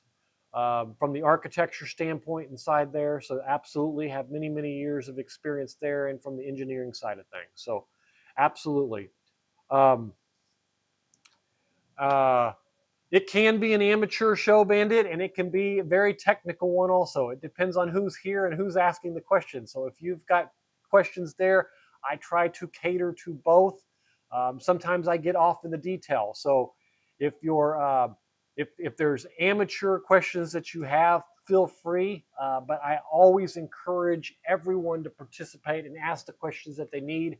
And I can go both directions. I try very hard to make sure that I don't leave the amateurs out and just go into the technical aspects. I like some of the technical aspects, but at the same time, it's important that the folks that are new to this, they get to understand what it is. So if there's a specific piece that you're interested in, please don't hesitate to ask. There are no stupid questions when it comes to solar and electricity. It can be very dangerous, and I would much rather have you ask and me tell you what I know or how I would do it, or refer you off to an electrician to help you also. Um, what was I going to? The configuration for the solar assistant, and to one more technical piece before we move on to the next aspect of the RV system, was the yeah, yes. Well, and that's exactly how you need to do it. Just sponge it and keep watching and keep learning. But feel free to ask any question you want. I like the interaction. That's why I do the live streams. If I wanted just to teach people how to do it, I would do all videos. But I want the interaction. I want this to be a place where people can come and ask questions and argue with me and push back if you don't agree and all that kind of stuff. The important part to getting all of this, and going back to the original question, did I use the default app, which is the EG4 app, which is this, which is also available on your phone. I feed this from Solar Assistant. As you know, Solar Assistant is connected through a Wi-Fi device here, and where I ping the EG4 is connected to the Wi-Fi, and then the Solar Assistant points to that device on the network and extracts all the information and gives you all these details. Now, how did I get Home Assistant included in this loop? The Solar Assistant provides a feed to an MQTT server. And think of this as a mail server, and everything that the Solar Assistant does, it transmits over to the MQTT server in small little message packets saying, hey, the state of charge changed. Hey, the battery configuration is. Hey, the inverter's using this much power. Hey, it's little messages, one right after another. Sometimes hundreds a second of these messages are transmitted over to this server. The Home Assistant is where you configure it to go in and read those messages in. But the nice thing about this is that the MQTT server don't only work with Solar Assistant and Home Assistant. It also works with a lot of home automation devices. So I've got a lot of different switches and things that I can go into and control in my RV. So I can turn on the side wall light in my RV, which my wife right now is saying, why did that light come on? Unless she's watching, and then she's saying she saw the light come on. And then, but I can also set up automations for in the middle of at night when the sun goes down. I can have it go 5 minutes before sunset. It goes in and turns on my RV lights outside so that my RV is lit up. And if I come home late after the sunset, I've got lights out there automatically. It can also ensure that at 11:30 at night, when I'm not going to go outside anymore, it can shut them off for me automatically. So all of these automations and stuff integrate in through that same NQ server. In addition to that, I have all the little Shelly devices and wall plugs, even simple little home automation wall plugs from Home Depot are in here. The hub space plugs, I think, is what they're called, and you can see those down here. The um, the RV equipment plug. And so in that one, I've got like my printers and stuff like that, so that they're not using power when I'm not there and I'm not actively using them. I just shut them off. And then when I need them, I can turn them on through automation, or in the actual room where they are, there's also a button. But it provides me, all of this can feed through this MQ server, and all of that can get mixed together. Now, what's cool about that is Victron has a device for their GX, which I'm sure you're all familiar, and they have screens. And let's see if we can take a look at one of those. The Victron, I think it's called GX Touch 50. There we go. That's exactly what I'm looking for. So they've got their monitoring screens that you can get that look like this. And this GX device can also feed the Victron software and all of their remote control software. But what's cool about it is they provide software for a Raspberry Pi called Venus. It's a pun on Victron Linux. And it basically allows me to link all of the content into the same MQTT server, and all of that data can then be transferred also into my Home Assistant, giving me my inverter, my batteries that are independently pulled through RS-485 through my solar assistant and all of its statistics, my Home Assistants and all of my home automation, and my JK BMS that has nothing but a Bluetooth connection, and any other batteries or things that I have connected, and hopefully soon all of the cool things that we're going to build for the solar shed, because we're going to go back and redo the solar shed to not only have panels, we're going to have a full battery system, and we're going to configure a 12-volt version, a 24-volt version, and a 48-volt version. We're going to build the solar shed over probably 3 times, maybe 4. I'm debating on whether there's enough interest in me taking and building the 12-volt system and then doing an upgrade variation to 24 to show people what components would move over. What could you, if you built a 12-volt system, what do you need to replace, and what should you buy in anticipation of upgrades, and what can you get away with? So that will be a lot of fun to do that. So that is why it was important to have the solar assistant included, because it extracts the information from the inverter. It extracts the RS-485 information from the batteries, which I could do through an ESP32. It also provides the server for allowing data to come in from the Venus system. Now it's Home Assistant that takes all of that information and combines it into a single server, though, so that they can all live. Or am I using? Yes, I am. 13 months strong, 100% Starlink, and as a matter of fact, it's probably next week's live stream, and the week after that will both be broadcast from. One will be from, gosh, where am I going to be next week? One will be from probably Maryland next week, and then the week after that will be Connecticut. And both of them will be broadcast live from an RV park in Maryland, and I am going to be off grid at Connecticut, parked in their parking lot. I go there every year and spend a week off grid, and I will be broadcasting live there Sunday that week. It'll probably be a little bit late because we have a show. We're going to be there for Connecticut. Fantastic Con, if you're comic book fans or anything, that's where we're going to be there for. Anyway, so the answer is absolutely yes. I love my Starlink. It is fantastic to piece of equipment, and I did one little short on it earlier, and I need to do a full video. Maybe I'll do one while I'm traveling. That'll be a good travel video because I'll be using it a lot. Peter says, sorry to change the subject, but I do have an amateur question. When you have a grid-tied solar system on your home, how do appliances know to pull from the solar versus the grid and the maximum power coming from the solar? It's actually not a very amateur question, and you'll be surprised how common of a question it is. And so home systems and off-grid systems have a little bit of a distinct difference. And the biggest difference in the two is a home grid-tied system usually allows you to put power back on the grid. But I want you to think about a wall plug in your house, just a simple wall plug. When you have, and I'm going to use this as my wall plug. I don't know if you can see me. Let me zoom in a little bit. Let me just get a little bit bigger screen. There we go.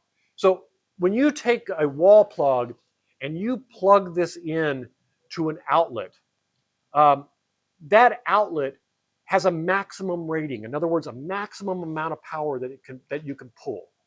And the way I want you to look at this is, if you have a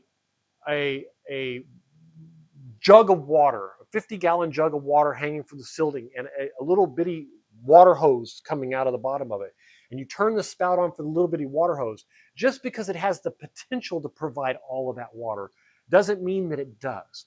The device can consume only the amount that it wants. So if it needs 100 watts, it'll pull 100 watts off of this, even if that can provide 15 amps.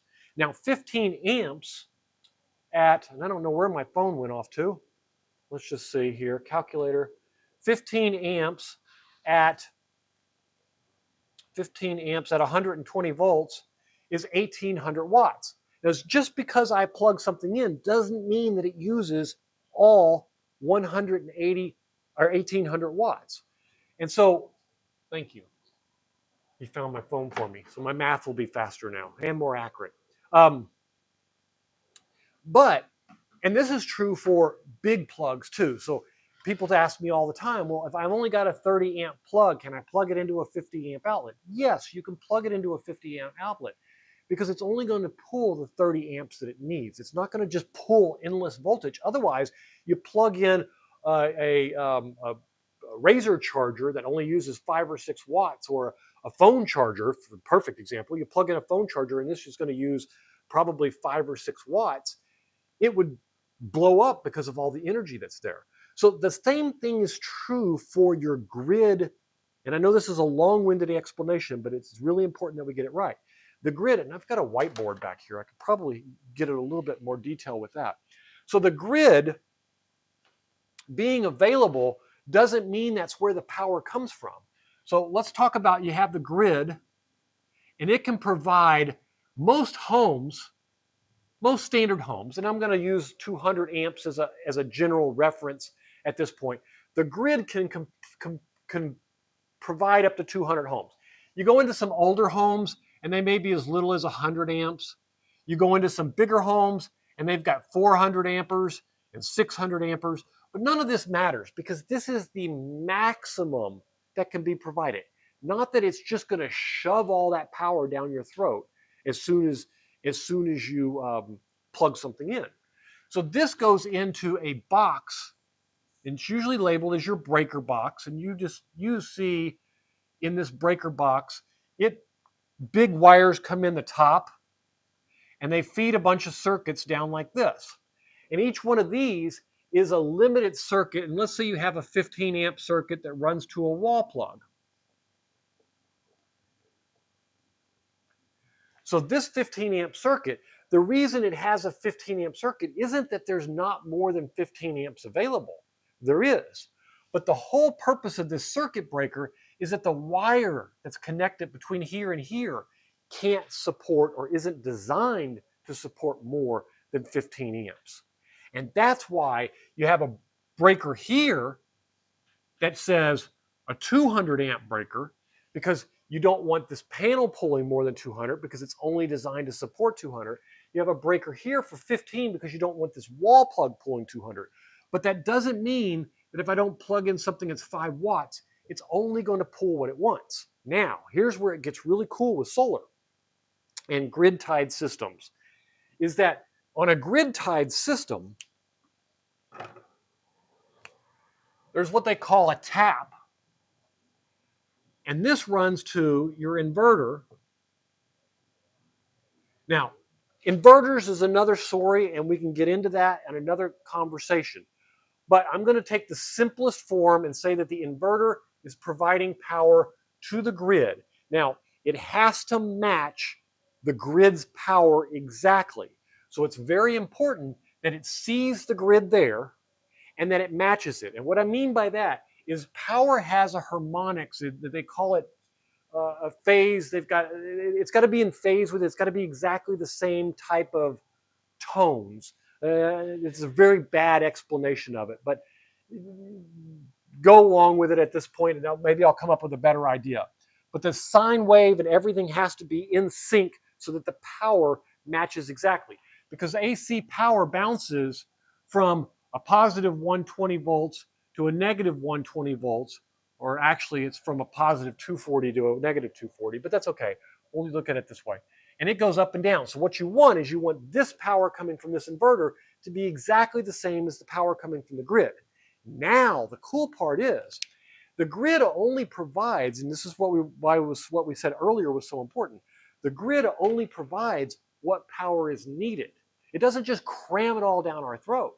So if this puts, let's say you have something plugged in here that's running 100 watts, and this provides 100 watts, what happens to the grid? It does nothing. And that's what's so cool about it. Now, a grid-tied inverter, one that has permits to provide energy back to the grid, can provide more than 100 watts. And let's say it provides 1,000 watts.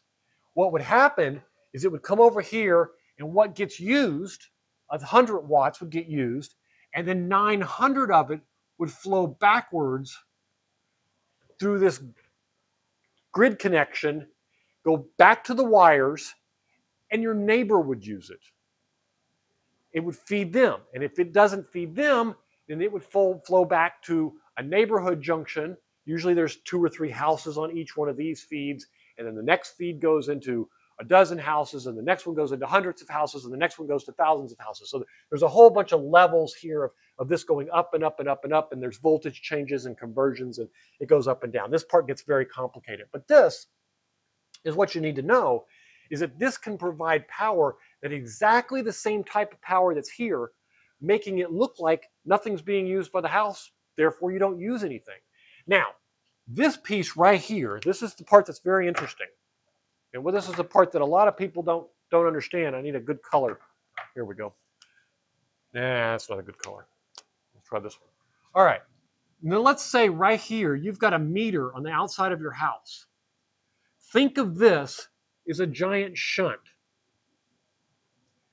It is basically measuring the same as your battery shunt, the power that comes in your house and out of your house. And this is why people refer to grid-tied systems as being use the grid as a battery. Because if you don't have batteries connected to this, it has to match the harmonics of the grid in order to provide power to the house. Well, when there's no grid, there's no power coming out of this, and it automatically shuts down. And this is a good thing, because this will run out to an some electric poles and provide other houses with power also. But if this one gets knocked down by a car and there's a live wire on the ground, then what you don't want is the guy who's repairing this live wire to get electrocuted, because you're got a whole bunch of solar going on and you're sending 10,000 watts of power out this line, because you're only using 100 watts, and you're sending 10,000 watts of power out this line, and your neighbor's using 1,000, and this line's laying on the ground, and he goes to connect it and has to worry about it being live. So what these systems are designed is, if there's a battery, they cut this connection off and they run independent of the grid, not putting power back out there. But when there is a grid, they match it so that it's transparent and that energy never has to leave, and you use exactly what is yours. Hopefully that answered your question, and I know it was a very long-winded answer. Amateur question: when the grid ties. Peter, I'm hoping that was your question, I believe. So hopefully that's given you the answer you're looking for. And if there was anything that wasn't clear in there, just let me know. I'll be glad to look at that in more detail. Make sure you get your answer. Bandit says, my home grid tied system feeds the grid. My meter runs backwards, and the power company pays me for the extra power I feed the grid. My power bill is usually $0 to $200 a year. Yes, and it's kind of funny that you would say that, Bandit. I have a house also. I spend a lot of time in my RV, and we're actually selling the house. My total electric bill last year was negative $75. At the end of the year, not only had I not paid an electric bill all year, at the end of the year, they sent me enough money to make up for the minimum connection fee, which was the $30 they bill me every month, and there was no usage. They sent me enough to cover all of those $30 plus an extra $75. So I made $75 off of electricity. It's not ideal, because they charge you, let's say they charge you, you know, and I'm just going to use Florida math because a lot of people hear Florida math and then they realize that it doesn't match the same cost to your grid power. But let's say they charge you 15 cents a kilowatt, which in most parts of the country it's way more than that. And they may only give you 10-cent credit or a 5-cent credit towards the power you provide them for your neighbors to use if they charge your neighbors full price. They got to make money also. So that's where that comes from. But yeah, mine runs backwards quite frequently too, and I like it that way. Because and this is one thing that's really hard for a lot of people to understand. Solar isn't only about money. It isn't only about, okay, if I spend 200 here, can I make 200 there?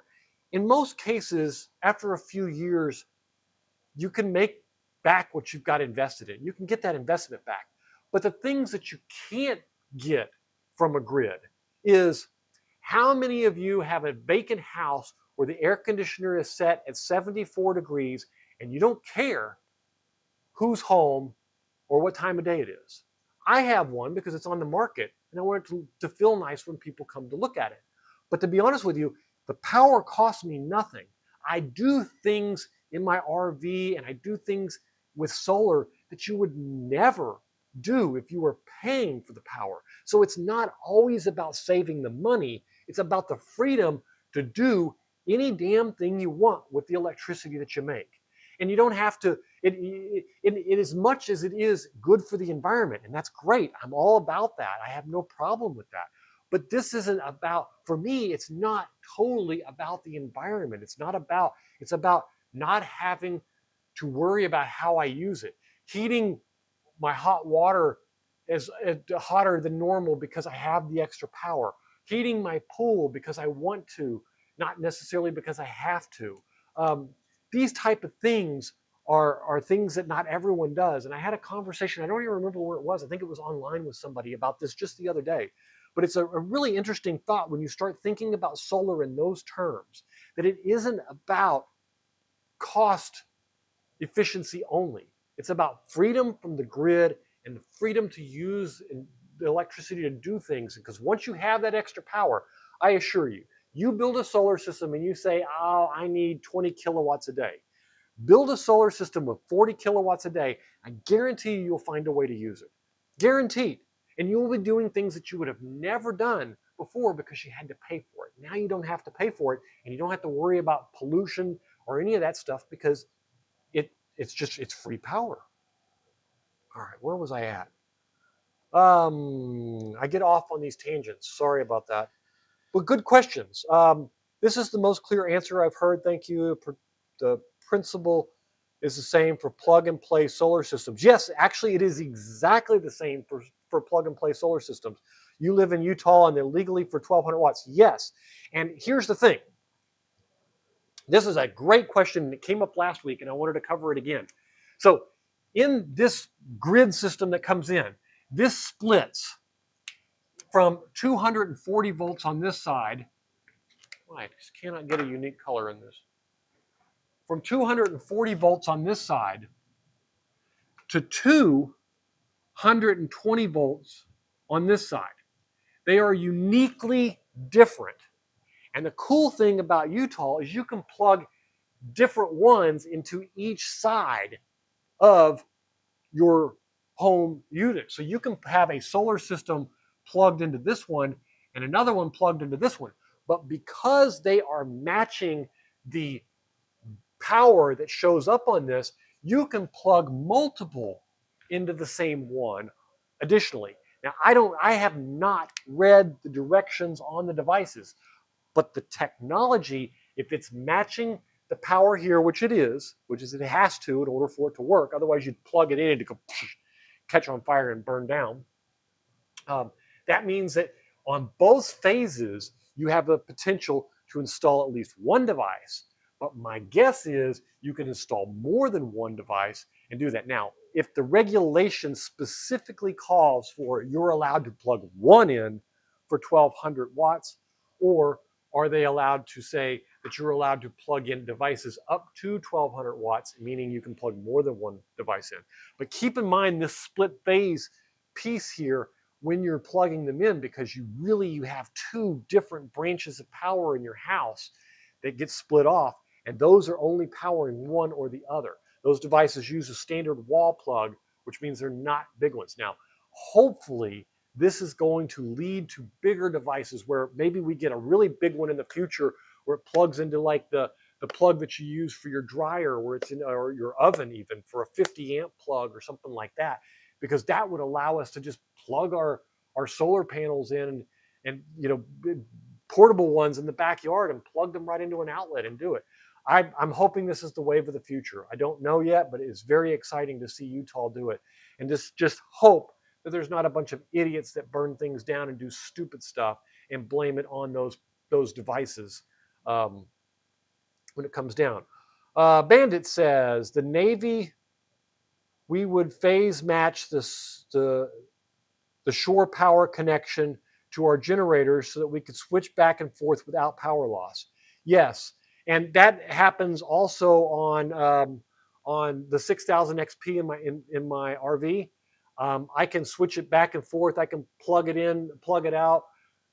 If there is an overprotection, so sometimes in the morning, speaking of the 6000 XP, it's 3000 watts per channel. So sometimes in the morning, if the hot water heater is on and my coffee pot is running, that puts me right there at the edge, and my wife will wake up in the morning and say, well, I need some hot water for this or that. She'll put something in the microwave, and three of those devices all at once will pop, or an air conditioner will kick on, and it'll pop. It's rare, but it happens, I would say, twice a month. Now, if I've got grid power plugged in, it never uses it, but it never uses it until there's an over voltage there. And as soon as it hits, it just switches seamlessly. I don't even know it happens. I go into the log one day and I'll be like, when did this happen? Why did this happen? And then I realize, oh, that was because we had multiple devices on there. So that part of it is really cool.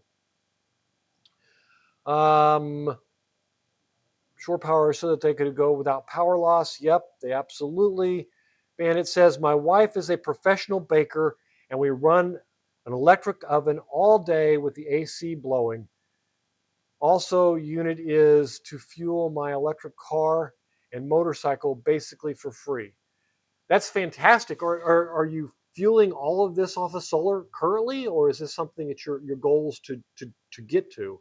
Because that is ovens and car chargers are both high usage items. It's great that you could get there. Now, powering a motorcycle, I don't think that would be that big of a deal. And little bicycles and cell phones and all those kind of devices are no big deal. But that's very interesting. I would love to hear more about the system, especially if it's already in place. So let's get back to, where am I at? I got sidetracked with questions. I love the questions. Thank you guys so much. They're much more fun than the boring content that I bring. Let's look at, thank you for sharing your knowledge. This is so great. Well, Peter, you're more than welcome. Trust me, I get as much out of this as you do. Selfishly, I enjoy this probably more than anything. My wife often tells me, stop talking, go find someone online to talk to. So I did. Here I am. But she has to listen to it nonstop. So quite a bit different. Let's look at the parts of the solar system that I haven't done yet. See if there's anything that I didn't cover. And if there's any part of the RV solar system that I didn't cover that one of you want to see, please let me know. All these different options showed up here. They got new things showing up on these live streams every week, and sometimes I have a hard time figuring out where I'm at. Okay, so here we go. Show videos. So this was where we were last. We were at the DIY battery. Let's see if we can come down here and find out. I was going to pull this off to the side here. the smart shunt. We covered a little bit about that, but it's probably worth covering again just to make sure. So in the RV, um, where did it go? There it is. Smart shunt. So I Here's put the that battery thermal for that. sensor I'm going to in make right. sure the audio is off, which it was not. Thank you again, Missy, for pointing that out earlier. So the smart shunt is, I install the Victron smart shunt in mine because after I ran with the batteries for a couple of weeks, it became very apparent to me that there was huge fluctuations. The batteries BMSs are not, they're there for good generic ideas. And as, closed loop becomes more and more important, my suspicion is that a lot of these will also become better and better and more accurate. But the idea behind this video is to show you how to install the smart shunt, how it's set up, and this is all part of the major, the major release this morning. But every one of these videos is independently out there and linked in the description also. But you can see the smart shunt here down at the bottom in the negative side of things. So it basically is used just like we explained back here for the house, for the shunt to measure the electricity coming in and out of the house. The smart shunt in an RV or in your solar system is exactly the same thing.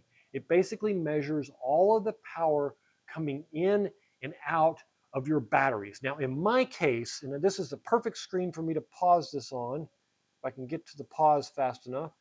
So in my case here, you'll notice you'll see 4 bus bars on the screen, and the top right one has a cover on it. The top left one is what I call the battery bus bar. All of my batteries come into this bus bar and then go from that through on the positive side, go through that battery bus bar through a fuse to fuse the entire system in the center. And then on the right-hand side, I have what I call the distribution bus bar. The distribution bus bar, I hook the inverter up to, I hook the charge inverter up to, I hook the feeds over to the DC to DC converter for the 12-volt internal systems of the RV. I hook any other devices, the Raspberry Pi that you see hanging there just below the blue coiled up wire, for that is hooked up there. Anything else that I've got that's battery powered goes on that side. Only the batteries go on the battery side. And that allows everything coming in and out of the system to be fused. The second part, though, which is the shunt, which is what the important part of this conversation, you'll see in the bottom goes between the battery bus for the batteries, again, on the negative side, and then the shunt, and then the distribution bus on the right. Now, this allows it to measure all flow in and out of the batteries without any trickles or anything getting through or anything sneaking around or going through it or getting in and out. Now, on some systems where you have really low draw, where you're running, one little 3-4 watt LED at night, it's very difficult to find a shunt that is small enough to measure that. And what you'll find is you'll have some state of charge drift that's really bad, even with a smart shunt like a Victron, simply because it can't measure that small little granular amount of battery power coming in and out. So it basically needs more power. Now they do have variations of the smart shunt. Mine is a 500 amp. They sell 1,000 amps. I think they sell a 250 and 100. So the smaller you get, the more accurate it's going to be for the small voltages. So you want to keep that in mind when you're building a system. Don't go out and buy the 1,000 amp one because bigger is better and it'll be able to handle everything in the future. It's also less accurate. The when they the digital piece of a shunt is measured in 1 in 65,000 variations. So 1 in 65,000 variations of 1,000 shunt is a lot bigger chunks of power than 1 of 65,000 of 100 amp shunt.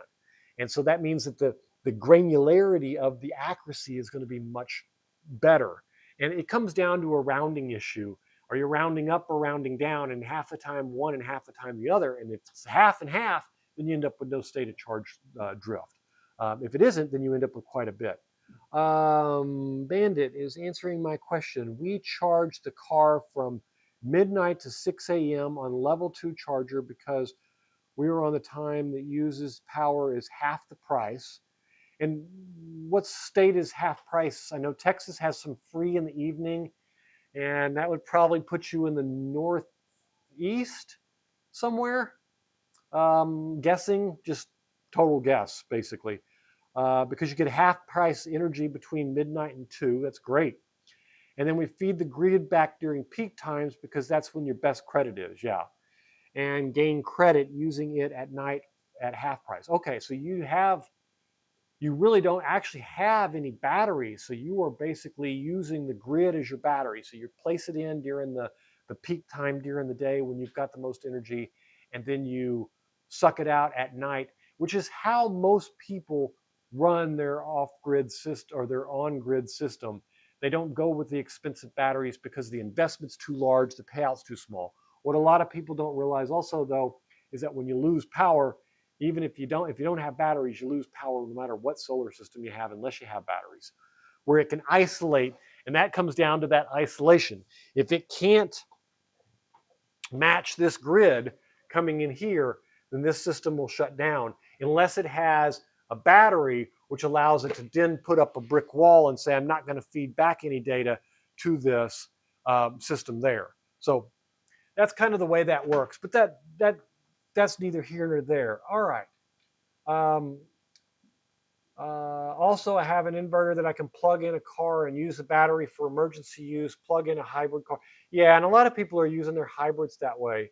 Plug in the hybrid car, has a 12-volt battery for starting the engine, which is charged in the main battery too. And California has half price at night. Wow, I didn't know that. I didn't think California had anything that was discounted at any time of the day. That's good to know. Um, and is that in a Northern California state? And I know I'm poking here. If I go too far, just tell me you're not going to answer. But I'm assuming it's got to be out of the big cities and stuff, or maybe it is the big cities. Maybe they're trying to get you, entice you to use it at night, regardless. So, but that's quite common. And then a lot of people, when they get batteries, they do exactly the opposite. They charge at night when the price is half price, and they use solar to replenish what they can during the day, and then they just charge at night if they need it, and they use no power at all at night unless they're charging for that particular sake. Um, anyway, that said, South California. Okay, yeah, that makes sense. They got a lot more flexibility down there than they do in some of those northern cities over there. All right. Very experienced deer. Yeah, it is very expensive, and that is ranks up there with a lot of the on the east, on the northern east side too, up in the New York and Rhode Island and those areas. They're very expensive during the day and during peak time also.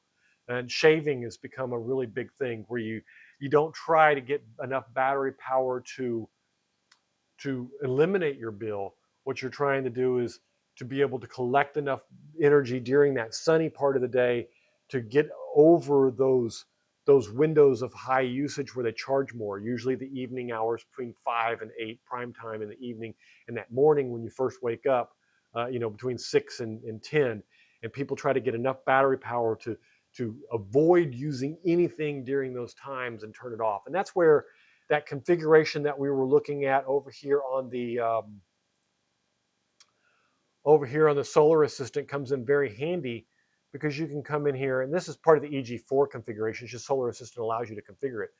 But this allows you to go in and say, okay, during these times, use the grid first, or during these times, use a charge first. And that allows you to take advantage of all that shaving and cutting off of all of those pieces and everything there. But yeah, no, I get that. It's very expensive in those times. All right, where was I at? Videos. Um, so the Victron shunt is great in that manner. As you can see here, it has an app that allows you to go through and do it. It also has an online, they call it a VRM. It's Victron Remote Management, I believe. I probably have, let me see if I can get into it. If I can, then I'll share the screen and show it to you. Now you have to have their module, their consolidation module, or the Venus system installed in order for it to be able to report back. So what it does is it takes all of the connections from all the different Victron devices and puts them into one place and shows them on that screen that we were looking at earlier, which I can go back to that screen here.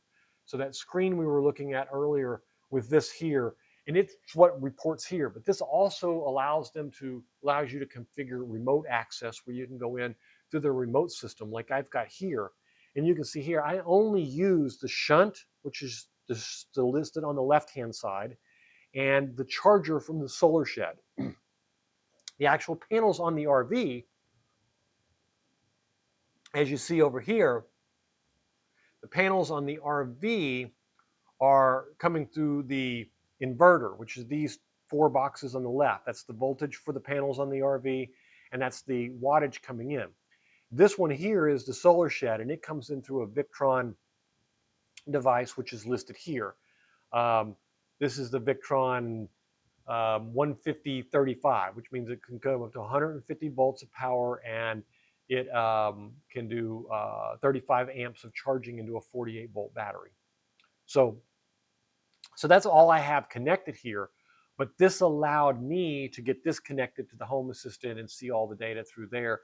And I wasn't so much interested in using the Victron device like this to do it. The idea is cool. And actually, when I first started playing with it, I played quite a bit with Home Assistant to get something. This one comes naturally through Home Assistant.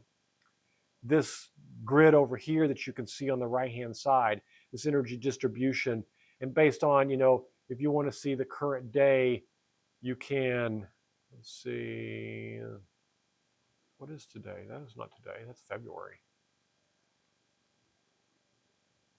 This is, what month is this? This is July 27th. All right. So I get the current date. And why did that? Oh, July 27th, start and end. Thank you. Okay.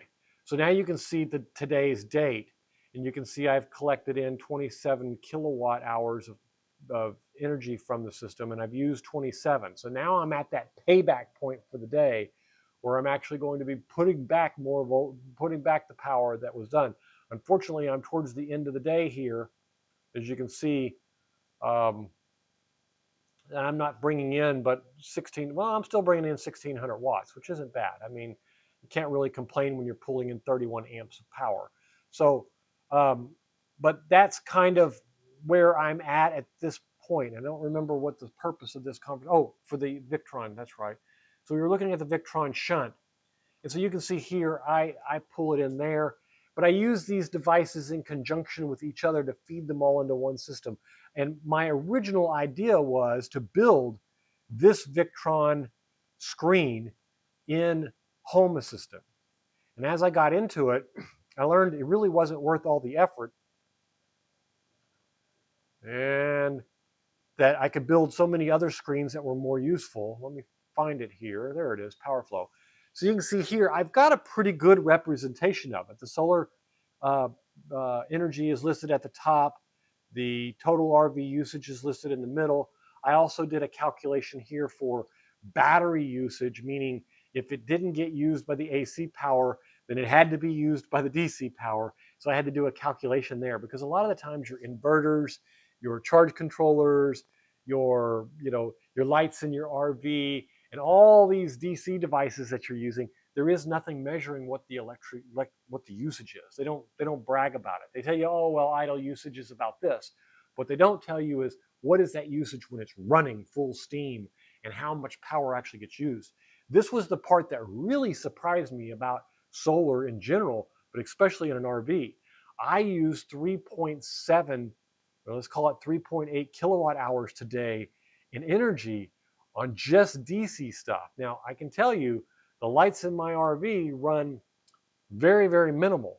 So most of this is the inverters usage, the 6000 XP, the Victron usage, um, the BMSs, and all of that, all the different DC power, the fans, the motors, and all of that kind of stuff. This is where it takes to power these devices. But this is why they say you have to have 120 volts for it to activate the charger in the 6000 XP, because the problem is it takes a certain amount of energy to run the device.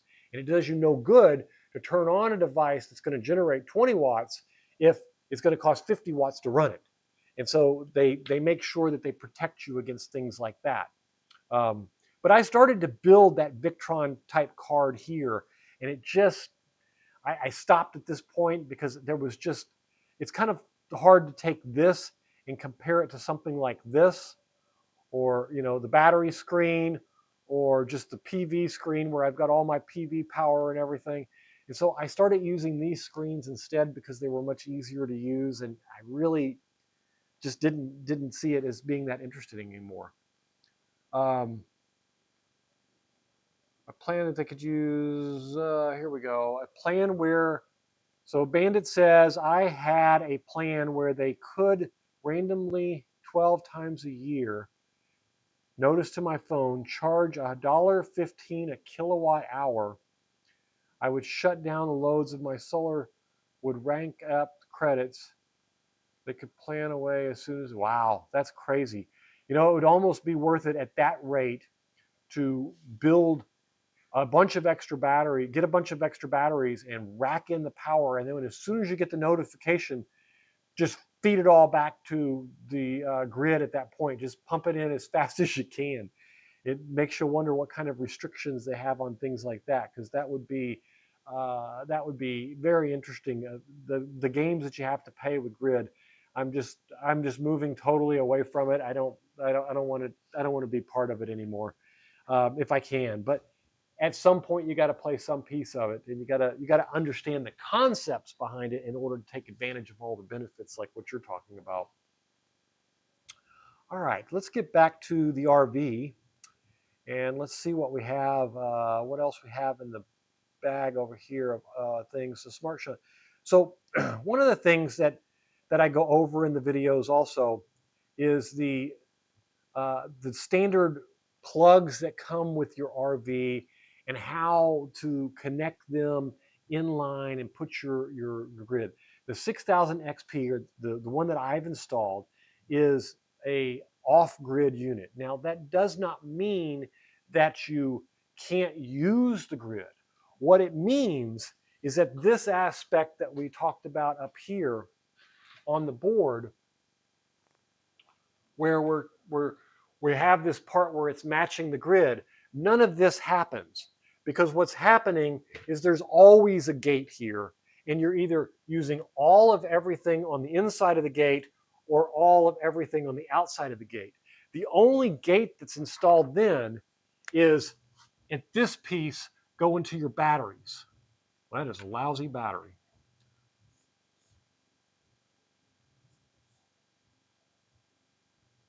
So at this piece, connecting your batteries to this, if you're on grid mode on an off-grid system, the bypass will come in. The grid will come in this way and bypass back out this way, but it's not sharing a lot of the power that comes in from these batteries and stuff. Now there are systems that do that. The 6000 XP is not one of them. It is an off-grid system, meaning you can use the grid to charge it, you can use the grid for bypass, but it's either all of the power comes from the grid and it's running off the grid, or all of the power is coming from here, and then you could use the batteries then you could use the grid only for other things. So in a on-grid situation, remember you can match the power, the power exactly, and you could provide half from one and half from the other. But once you switch to an off-grid system, you can't do that. There's no backfeeding the power, because never are you providing power and the grid providing power at the same time. So there's no way for that power to feed backwards. Now, in the current environment, solar, they are getting to a lot of the more complicated systems and doing measured feedbacks to grids and things like that, where they're allowing you to balance it out and provide just enough power to feed most of what's there, even though you're technically not on grid, but there's no feedback. So there are some aspects of it that are going to be very interesting there, and that they're working on that, but we'll play with some of them as over the next 6 months as we continue to make some videos. I just got a bunch of equipment in that I'll be doing some really cool things, not only with the solar shed, but with the RV. I want to hook up a couple of different inverters and kind of show you guys a couple of different things out there on that. So um, where was I at? I was going over I keep getting distracted. I get distracted easy. All right, the videos. So here in this video, we're talking about how the power comes in. I'm going to rewind it to show how the power is coming in from the standard plug that they have there. It feeds into the inverter, and then from there, it's got the option of either switching everything over, going into bypass mode and allowing you to charge the batteries, or to just use it as a safety net in case your internal batteries get low and you need to flip over, or they pulls too much power and you need to switch over. Now, the cool thing is that some of the off-grid inverters can switch fast enough between using this power and using that grid power that is completely unnoticeable. And I, to this day, have never seen my 6000 switch on or off the grid. It happens so seamlessly that 1 minute I'm on grid, the next minute I'm on batteries, 1 minute I'm on batteries, the next minute I'm on grid. And I have not seen an actual switch because its transfer rate is very, very fast. Now, as you get more inverters and you get them in parallel and you build bigger systems, that takes longer and it becomes more complicated to get them all matched and to get everything right. So there may come a time when that's not the case. But as it stands today, that is the case. So this video, or this section of the video, is all about how that power comes in, how instead of routing it directly from the grid, which it does here, into your breaker box, which you'll see I talk about the wiring even for all the breaker boxes, and coming from the grid there and going into the actual RV breaker box and how to reroute that, and how I rerouted it, and what is the important aspects of it. This makes it a whole lot easier to, I think if I go just a little bit further, yeah. So you can see here, I go through all the details of exactly how you should connect these to be able to take advantage of both the grid and the off-grid, and as we discussed earlier with the configuration of when the grid is on and off and those time slots here, how you can configure that so that when you go into an RV park, if you just want to use grid power and you plug it in, it just switches to grid power. It charges your batteries. It does whatever it needs to do. And then when you pull out and you go somewhere and you're boondocking, then it wouldn't be doing that. If you plug in a generator or something like that, then it would just charge your battery. So there are ways to configure that. And I go into how you would configure this in multiple cases, but specifically how I configured it to make that work for you also. All right. Do you think that ATS is fast enough to switch between generator and shore power connection without an inverter? It's a good question. Do you know which model of the ATS? ATS,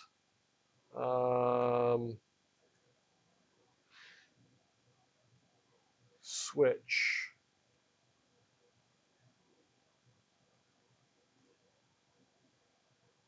And I'm assuming you're talking about something like this. You're talking about a transfer, or are you talking about an automatic, like the one that comes on a Generac or something? Automatic transfer ATS. So we would be talking about an automatic transfer switch. A lot of it depends. I don't think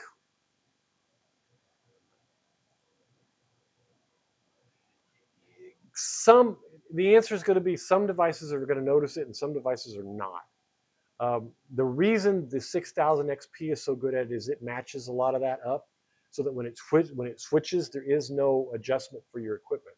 That kind of a switch, you'll notice those ATSs, they don't allow you to just click, click, click, click, click back and forth, because they're not perfectly matched, and that can be very hazardous to a lot of equipment and cause damage. Class A RV that has a built-in generator.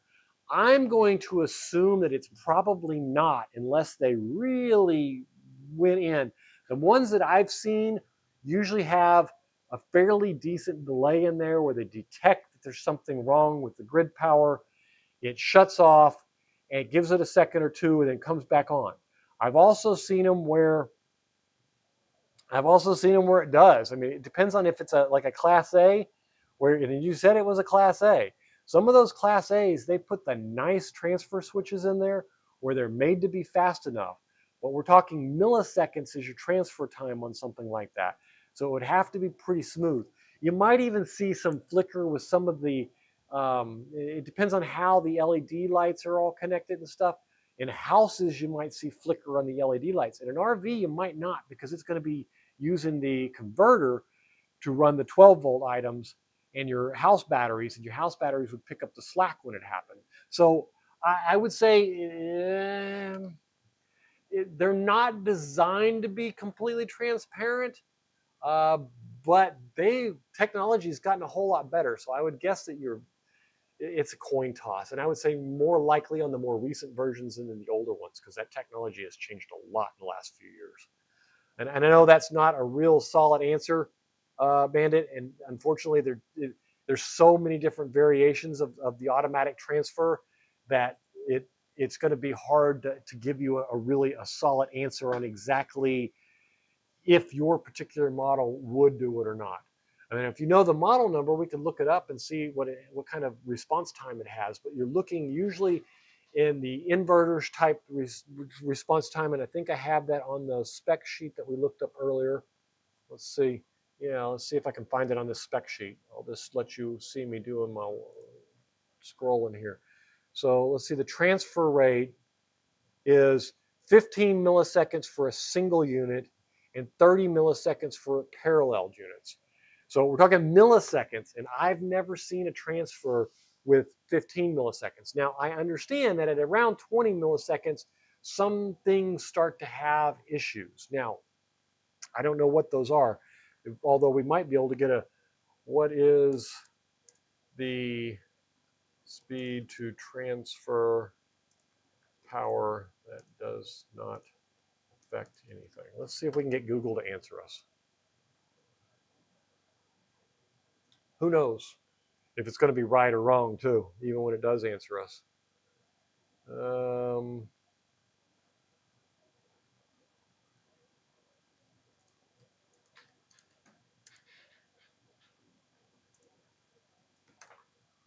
Give it a little bit more data to work with here. Let's see if we get an answer.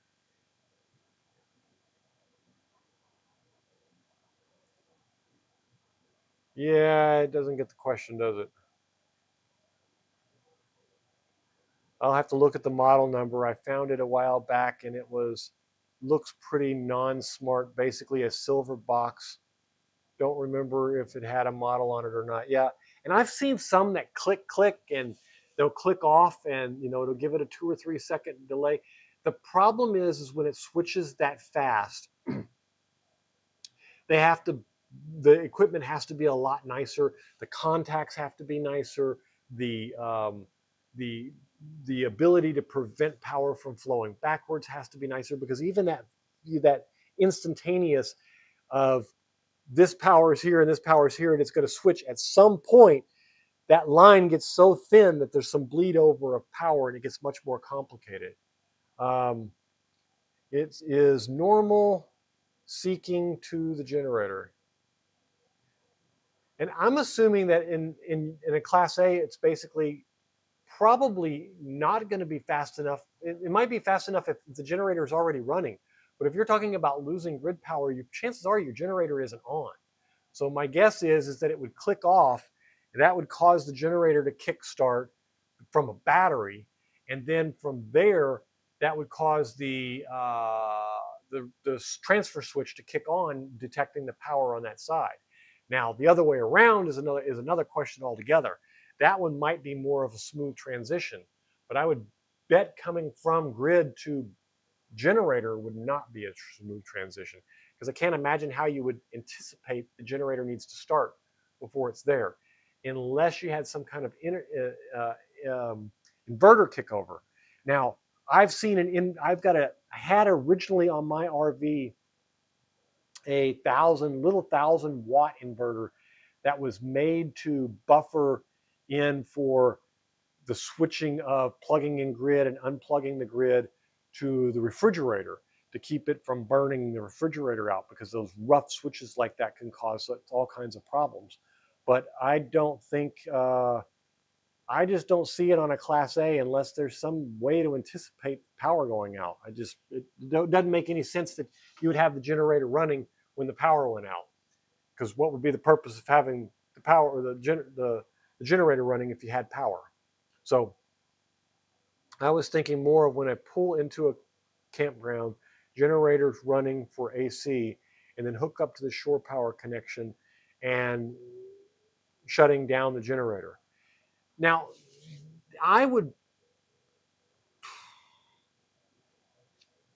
I don't know. I can think of a dozen reasons why it wouldn't work.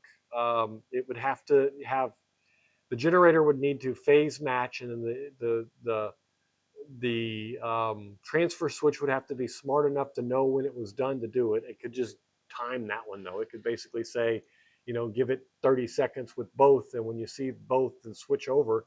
So that could possibly be the case, or it could give it 30 seconds to match and then just do a switch.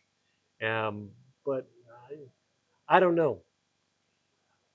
I think I'm going to go back to my original answer. Is going to be, it just depends on how big, how how recent and nice it is, because the nicer equipment would be included with those nicer Class A's, and some of them are going to be so seamless you're not even going to know it. They're going to have all the instead of the 300, 500, $600 generator, they're going to have the 4, 5, 6,000 generator in there that does the phase matching and all that kind of stuff. But I honestly, I don't know. I just don't know without reading all the specs on each one of them. But I would venture that if it doesn't today, that it will soon, because those transfer boxes are getting really smart. Some of the things that they've put out recently have been really nice. All right, where are we at? Um, so we talked about the plugs and the different inverters. We talked about the smart shunt. I don't know if I went into the charge verter. I don't know if you guys are familiar with, I did talk about the charge verter. It allowing charging from both the 220 side, the 110 side. Um, this is a great video for those of you who are going to be running. If you're not running in a Class A with a backup generator built in, this is a great way to run an off-grid system and only have this is a charger in an emergency situation. I use the charge verter a lot when I'm traveling to run off of a generator. The nice thing about a charge verter is the power quality is irrelevant. In most cases, especially like in the 6000 XP, the manual clearly states that the incoming power, if I can find it again, has to be, well, I did have it open, didn't I? There it is. It has to be harmonics of less than 3%. So that means that the power has to be clean. Grid power is under 3%. Nice inverter generators are under 3%. But when you use a charge verter, none of that matters. It can be dirty, nasty, old generator power. It can be the ugliest, nastiest thing you've ever seen. It cleans it all up. It makes it seamless. So when I'm traveling, I like to bring the big 220, 7,000 watt out of frame generator from Harbor Freight that you pay, $400 or $500 for, but I can run that charge verter at 5,000 watts all day long and fill that battery up quick and fast and turn that stinking inverter, turn that stupid generator off. Now, I could also bring the nice, 9500 inverter generator from the food truck and use it instead, but I'm going to run it at full strength. So there's no reason to have a $2,500 generator when I can have a $500 generator. I can run this one into the dirt, run it right at the maximum performance, get the best out of it, run it at right about 80% of its maximum output, adjust that charge inverter to it, turn it on. All that power gets cleaned up, pumped straight to my batteries, and I don't have to worry about it. So there is definite advantages to the charge inverter, but as you can see, the 6000 XP is not going to take that power and let you run it off of that generator port unless you have that power is clean enough to run it here. And that's kind of where the big thing is, the big difference is about that. A lot of people are saying they wish they had built this, clean the power up into the 6000 XP. The problem is it would have cost another, $500 to get the inverter done to have that type of technology in it to clean that power, and it would have been bigger and more expensive in order to make it happen. So they didn't do it, and I can understand that. But that said, the charge inverter is definitely a must-have if you're going to be operating off-grid, if you're going to be running your system where you're going to have some power, where you're going to just accept the fact that you're not going to have enough battery power to run all the time. And even if you do, you want to have a backup plan anyway. But solar and a backup plan is a good thing, and there's no way around it. And this week, particularly, I found it was important to have a backup plan because sometimes the inverters, as good quality as they are, and I can honestly say, as good as EG4 and Signature Solar were at responding to a warranty thing, it doesn't change the fact that they can't overnight you a 100-pound inverter at that expense in order to make things right. So you do have to have a backup plan. And in my case, that backup plan was my charge inverter, and it came through. I got a thorough, unwilling test of 240 volts and 110 volts, 120 volts this past week doing that warranty video. And that video will be out later on this week, and you'll be able to see all the hoops I jumped through to get that inverter out of here and get a new one in its place. In addition to that, what it took to get all the links between it and the solar system and the solar assistant and the home assistant all functioning and working again. I think you'll be surprised how pleasant of a trip it really was. So that is the charge inverter, and that is why I kind of suggest having it, and all of that. I don't see. Let's go back to the list here. We talked about the solar panels and how they perform and what's going on with them. This part is particularly interesting where it talks about, how much performance I'm getting out of them and everything. But we went over that. The RV, I'm not sure what that video is.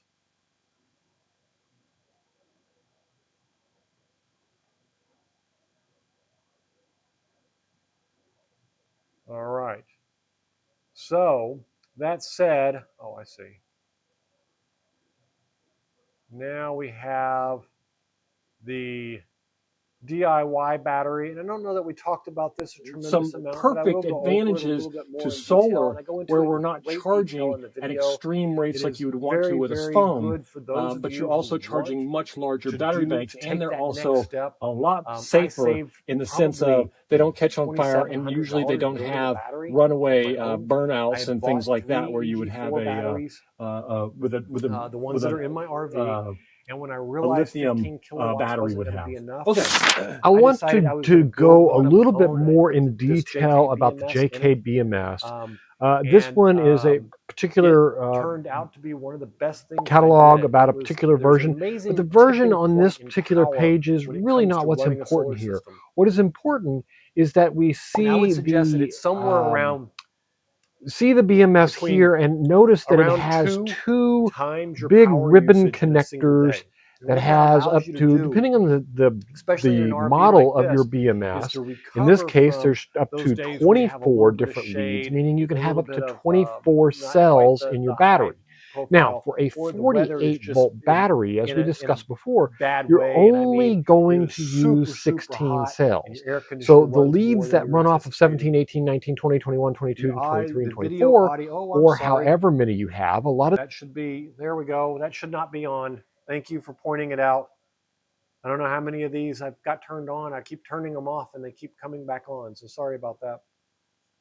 But this this battery was that tipping point for me. It took me from 15 kilowatts to 31 kilowatt hours of battery energy storage in my RV, and it allowed me to go from operating, and we can go back and look at some of those statistics. If I go back over here to the solar assistant, and we can look back in the charts. Actually, it's the home assistant I need. And we're going to go over here to the energy monitor, and we're going to take a look back at, let's say, January. And this is before I had the battery, the new battery installed. This is back when I only had 15 kilowatts of power. And you can see here, I was operating off grid about 78% of the time. I can go back to December. It was about 85% of my energy usage was from off grid usage. And going back into November, it's 74%. And going back a little further, 76%.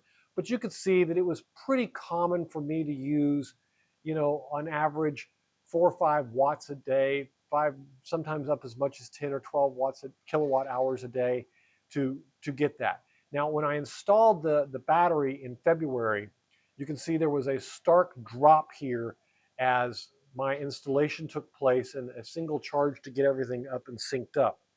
Then after that, in March, April, and May, I had absolutely no grid uses at all. I had actually gotten to the point where I was totally spoiled and disconnected my grid completely until one morning when I did have an overusage. I went over the 3,000 watts and kicked off my inverter cut off on me, and took me a few minutes to even realize what was going on because it had been so long since I had worried about power and what was going on. In April or in June, as you can see here in June, I'm at 91%, but this was strictly a heat thing. I live in Florida. I am in a very humid, hot area of Florida, here in central Florida on the East Coast, where basically where Cocoa Beach is, basically Cape Canaveral, where they launched the rockets and stuff. So with that said, this usage here, 9% was all due to air conditioning. And then in June and July, I've got quite a bit here. What I did not realize in this particular instance is that a majority of this is caused by an inverter that was going out, and it had been switching off and on the PV, and I had not noticed it because I was doing fairly good, as you can see these pieces here in the middle. So then I noticed right around here that I was having some problems when I was out of town, of course, and that's when I started the warranty work. And then you can see these last 2 days, we're back completely off grid again, and that's when I got the inverter replaced with a new one. I did that this night on the 25th. So it'll be interesting to see where this goes for the next month, and it'll also be interesting to see, was some of this usage needed because the inverter had been acting up longer than I thought, or was it just basically heat as I thought it was? It was just the air conditioners working extra. Now I can go down and look at the monitoring of the hot water heater. Now, keeping in mind, up till I started suffering these problems in May and June, I was running hot water heater with no gas. I would run all my hot water heater, both my air conditioners, everything was off grid. I do use propane a little bit for my hot water heater in this type of weather, simply because there's no reason to spend all that extra energy that I'm just going to have to pull in from the grid, and the propane is 1,000 times cheaper. So, and one $20 propane tank every 4 months is not a big deal because that's all I really use it for. So that's kind of where we were. Where am I at here with the videos? Let's see. We're talking about the DIY battery. We went into Today, we're looking discussions at the about EG4 EG4 Life Power batteries. 4 battery. We've gone into discussions about the 6000 XP. So that is really a lot of the content. I did have a couple of questions that came up from people online that I probably should go through. See if I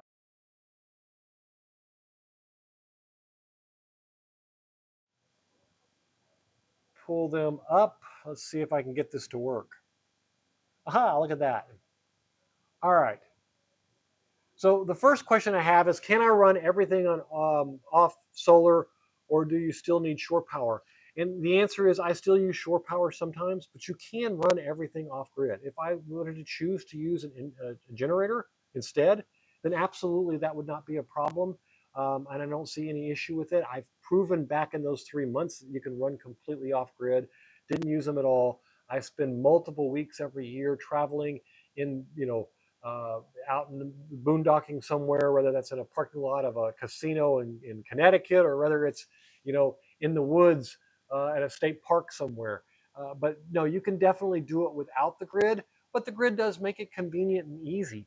I use the same plug for both.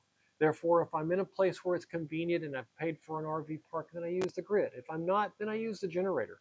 It doesn't make no difference to me. If I'm lazy, I'll bring the small generator, a 120 volt generator, with 2,000 watts, use the charge inverter at the really minor charging rate. It's nice and quiet. You can put it over in a safe place away from all the wood and pine cones and those type of things, and make it. The bigger ones are a little bit harder to hide in the woods like that, and the fire arresters become a little bit more important. But absolutely, you can definitely run solar only, but I suggest you have a backup. Whether that backup is generator or whether that backup is shore power, that is up to you. Um, Next question that I got was, can solar charge both the house and the starter batteries? And the answer to that is yes, you can.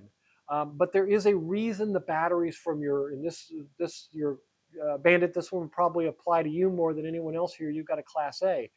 But a lot of people will charge their house batteries with a DC to DC charger. And this is something you need to be very careful about. You don't want your normal operations running off of your house batteries, because you kill those and you're stuck and you can't start your motor, you can't do a lot of things.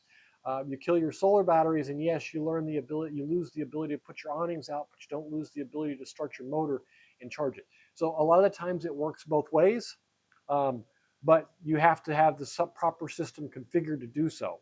It's one thing to charge your solar batteries off of your house batteries and your alternator. It's completely different to charge your house battery off of your solar side.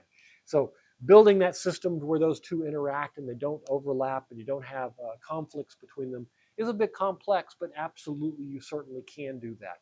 And a lot of people will control that with a manual switch to say, I want this on or I want this off. Or they'll say, I want some intelligence where this battery's voltage is lower than it should be, and yet this one has enough charge in it. I want that one to charge this one, or to keep it charged or whatnot. So there's a lot of solutions there, but yes, absolutely can be done. I missed what happened with your EG4 6000 XP. I have one, as you know. Anything to look out for? Philip, no. I actually, it's kind of one of those beneficial things that don't happen. Nobody likes warranties. Nobody likes things to break. But what is really good is to find out how these companies respond when it does happen.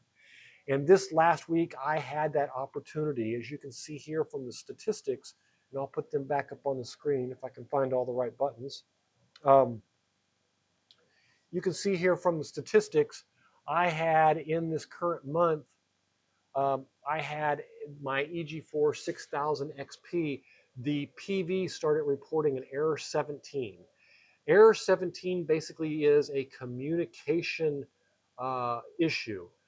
After EG4 immediately jumped in and did some troubleshooting with me, and I'm talking EG4, not Solaris, not Signature Solar or any of them, the actual manufacturer themselves willingly jumped in and helped me do some debugging of what was going on. They determined that it was the board that was bad and not just a bad connection because of the way it was acting up and some of the symptoms that it had.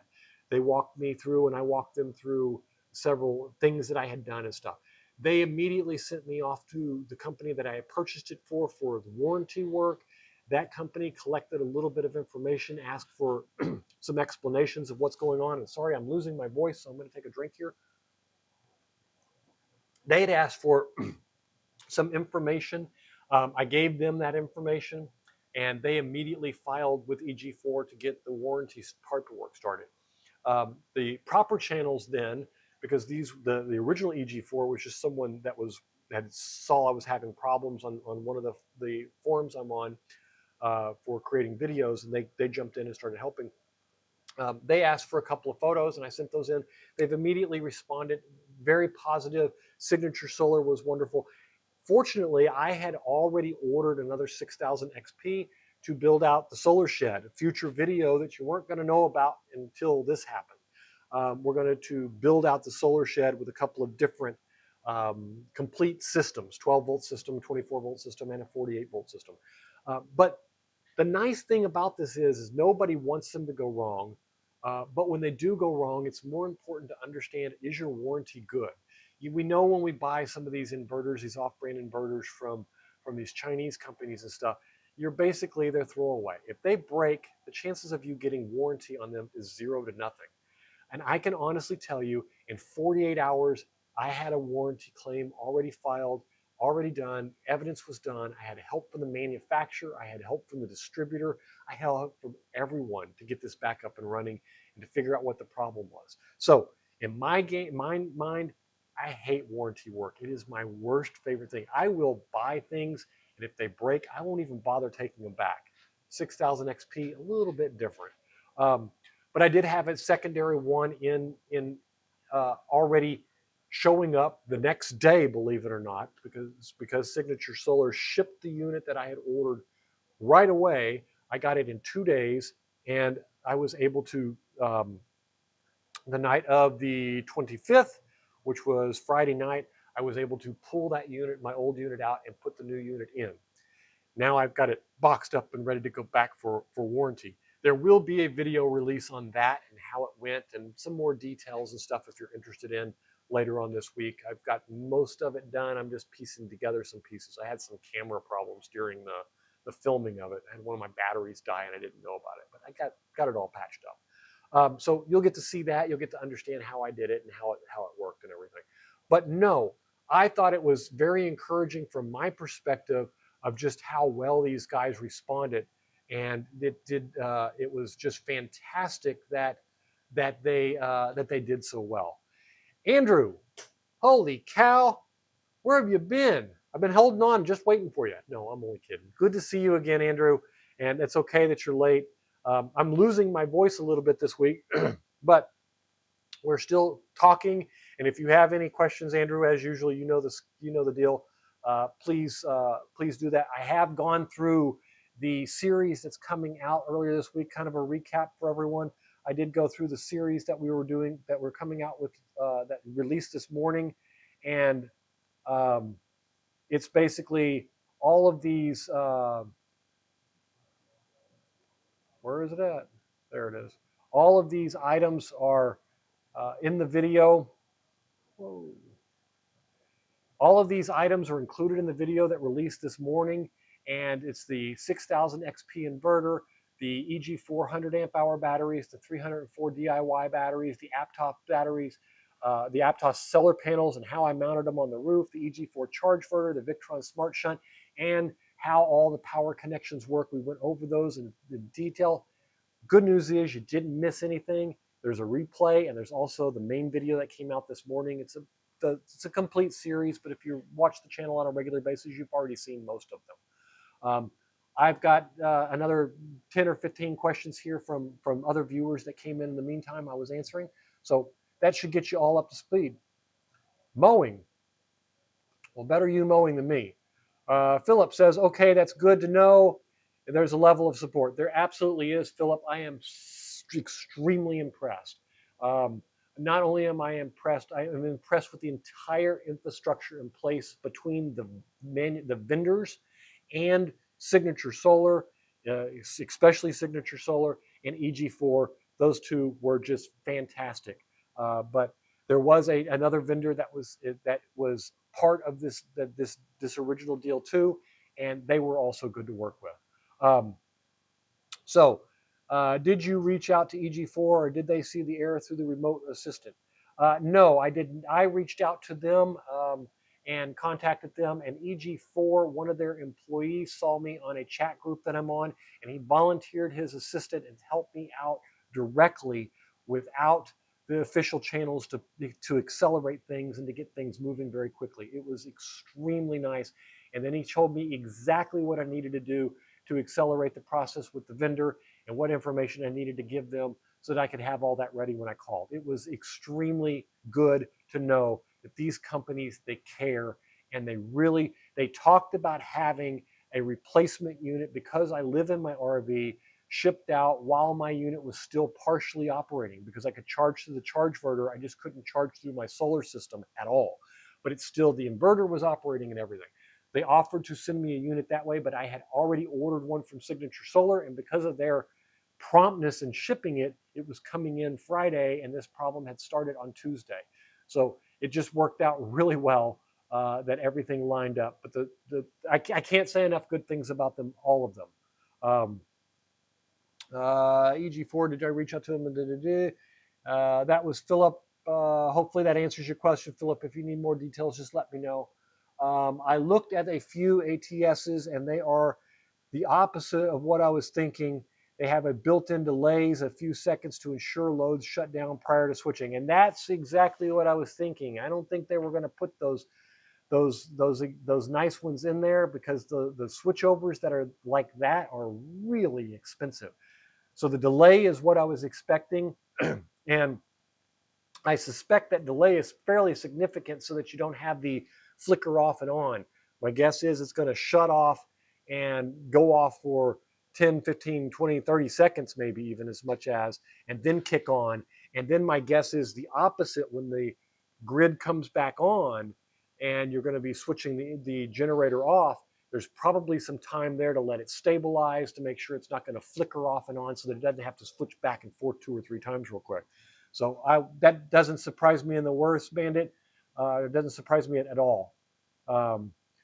Let's get on with some of these questions. Let's get on to, did I answer this one already? Can the solar charge both the house and the, yes, okay, we answered that one. So the next question on my list, unless there's some out on the channel, 30 seconds. Yeah, that really doesn't surprise me. 30 seconds sounds about right. Now, kind of what I remembered it being also. They do make some really nice ones that are smoother, but they're the difference in them, and the generator has to be, there's a whole lot of difference between the two. So it really would have surprised me if it had been that fast. Although I have seen some in homes lately that allow you to do an instantaneous switch. So I know they exist now. The question is how are they doing it without matching the power? And or are people just building things that shouldn't be built? That's another question too. Sometimes we've got to ask. How does it compare to a generator setup? So, and I'm assuming this question, these are questions I got up and coming, knowing that this video was coming. How does the solar system compare to a generator setup? And there is no comparison really. A generator in my mind is a backup system. Running it full time, and I did in a hurricane last year run full time on a generator. It stinks because anytime you have to add fuel to the generator, you've got to shut the generator off. Anytime you've got to change the oil, you've got to do it in the dark or you have to plan it in the day. Anytime you have to do anything, any kind of maintenance whatsoever, add gas, clean the filters, do all the maintenance, everything stinks when it comes to generator. Not to mention, you've got to have the cords and everything running the long distance in order to make it happen. A solar system is designed to be a real replacement. A generator is designed to be a backup. If you use your solar system as a backup and to shave those expensive hours and stuff, that would be the big difference. But the solar system is designed to operate 24/7 and to give you a true power solution. A generator is designed to run for a limited amount of time to give you an emergency out or to charge your solar system. And that's how I would design it, is I would design a system that would give you 90% of what you need and then use your generator for the rest. I overdo it a little bit. I want a solar system that never goes down and I don't need a generator. That's not cost effective. I could have gotten away just fine with 15 kilowatts of power in the RV, and it would have worked fine, and I would have had to run a generator a little bit more often. But I like to do things all the way, and so that's why I have 30 kilowatts instead of 15. But that's not to say, is there a difference? The difference is one's made to operate full time, all the time, every day. The other is made as an emergency circumstance, and that emergency means that you're going to have to go down for maintenance. You're going to have to shut it off to fix this. You're going to have to shut it off to change this plug, to change that plug. You're going to have to deal with all these little issues that you're really not expecting. I did it in a hurricane last year. It stinks. It's no fun. Okay, that said, moving on. What was the feedback? If you were to start fresh, this is from Philip. If you were to start fresh with your whole setup for your RV, would there be anything that would change, maybe save cost on something else? Yes, I would. I would not buy the batteries the way I did. I would do full on DIY battery setup from the beginning. And then I would use the extra money to probably put in a second inverter. And there might be a hint there of something that's coming in the near future, at least for a test. But for me, I really, as far as all of the other equipment, there might be some of the other ones, like I probably would upsize the Victron charger from a 150 35, make it a little bit larger. I would do DIY batteries all the way from the get-go, and I may do a little bit more measurement of what kind of weight I could support and possibly go a little bit bigger on them, especially now with all the new bigger battery sizes coming out. Instead of building two that are 304 amp hours, I might build two that are 330 or 200, 340 amp hours. An extra 100 amp hours out of those batteries could make a big difference. So as far as equipment, though, and I think this is what you were really getting at, would I change my 6000 XP? Would I change? No, I wouldn't. Would I change my charge inverter? No, I wouldn't. Would I change the batteries? Is what I would change, but every brand of battery, they're all coming from the same place. Most of them are manufactured by the same Eve company, and then it's just the equipment around them and what type of BNS. So that's what I would change. Hopefully, Philip, that answered your question. I'm just going back and reading it, making sure, would there be anything that you would change, maybe save cost on something else? Uh, that would be it. I would save cost on the batteries. Everything else, I think I would leave it alone. I did, when I built my solar system, and this is something that's different from most people than from me. I don't know if Misty's still here or if some of the other ones that I've been working with. When you build your solar system, they're putting these fancy racks and stuff on the roof and stuff like that. And the idea is that if you ever want to do maintenance and pull those racks off, you don't want the holes in your roof. You want the rails that you can mount things to and stuff like that. I chose, when I built mine, to buy a used RV for that purpose.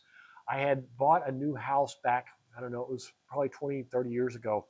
And the one problem that I had with owning a new house, I loved living in a brand new, beautiful house, having all the nice features, but you kind of feel bad about putting nails in the walls, replacing the tile with what you want, changing, the knobs in the counter, because everything's new. And so I wanted to make damn sure that I didn't do that with my RV. So me and the wife went out, we found the RV that we wanted that was new. We went in, we negotiated the price, and then we went out and said, really, do we want to do that again?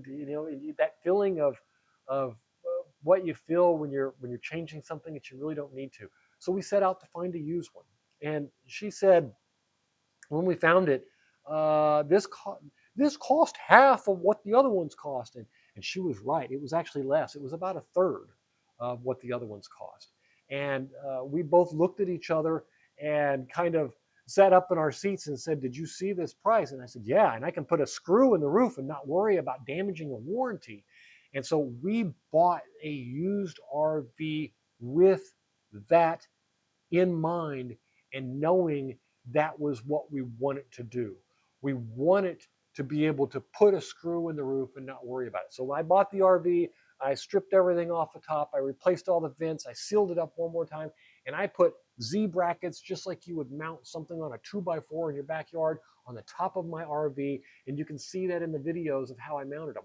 I did it because it was cheap, because it was reliable. I knew they wouldn't come loose. And I knew now, my next RV build, I would know what I want to do. To be honest with you, I'm not sure I would change it at all.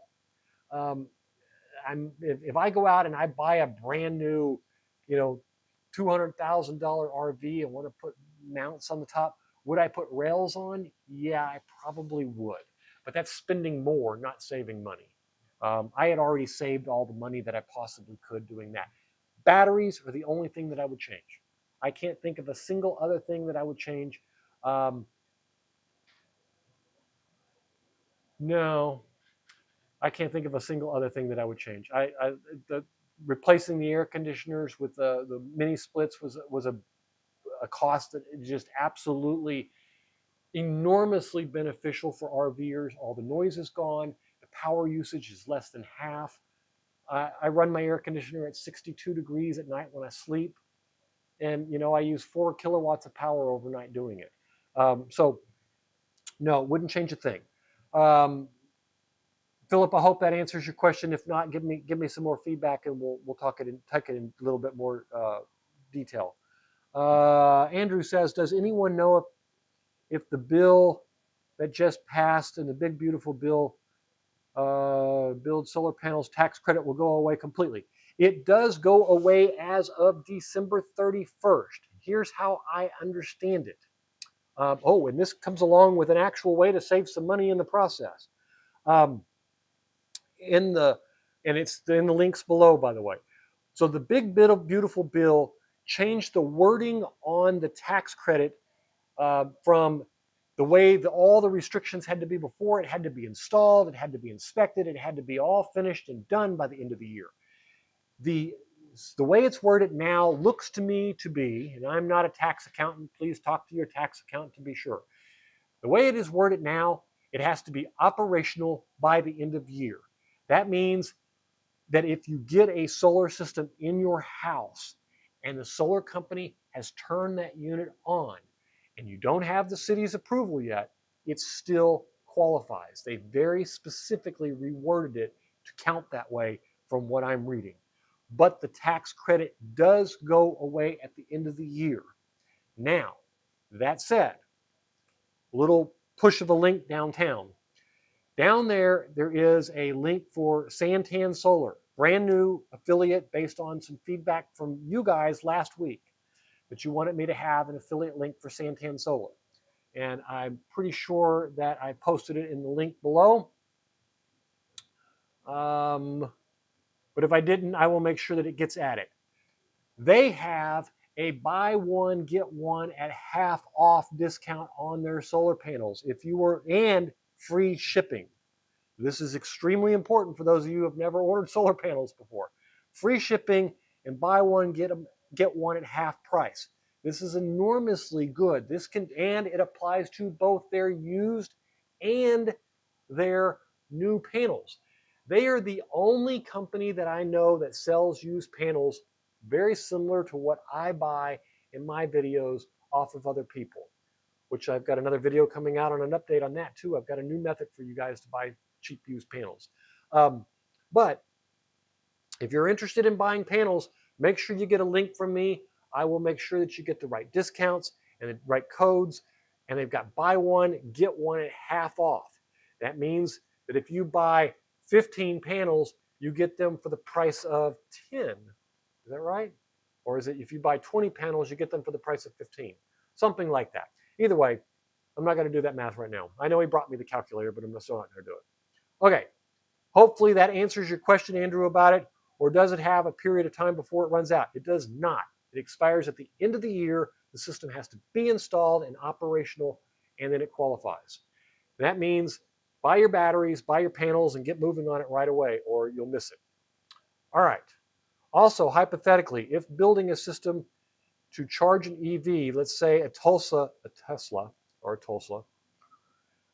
car, for reference, what would be the best voltage design for 12, 24 or higher? 48. If you are going to be charging an EV, you want to go with 48 volt system.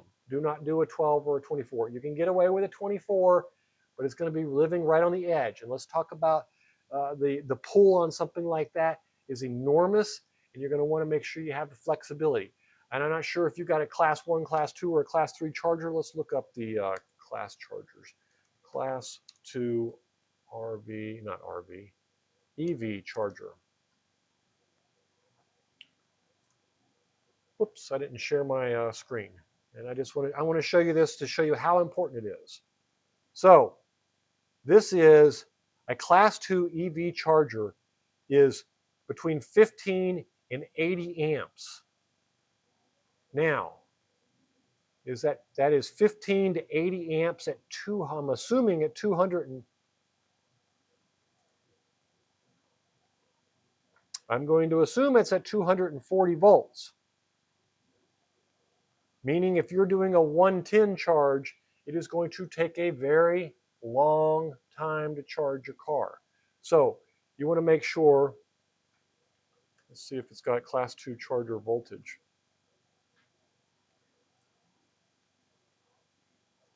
Yes. So there you go. So let's do the absolute minimum is 240 at 15 amps.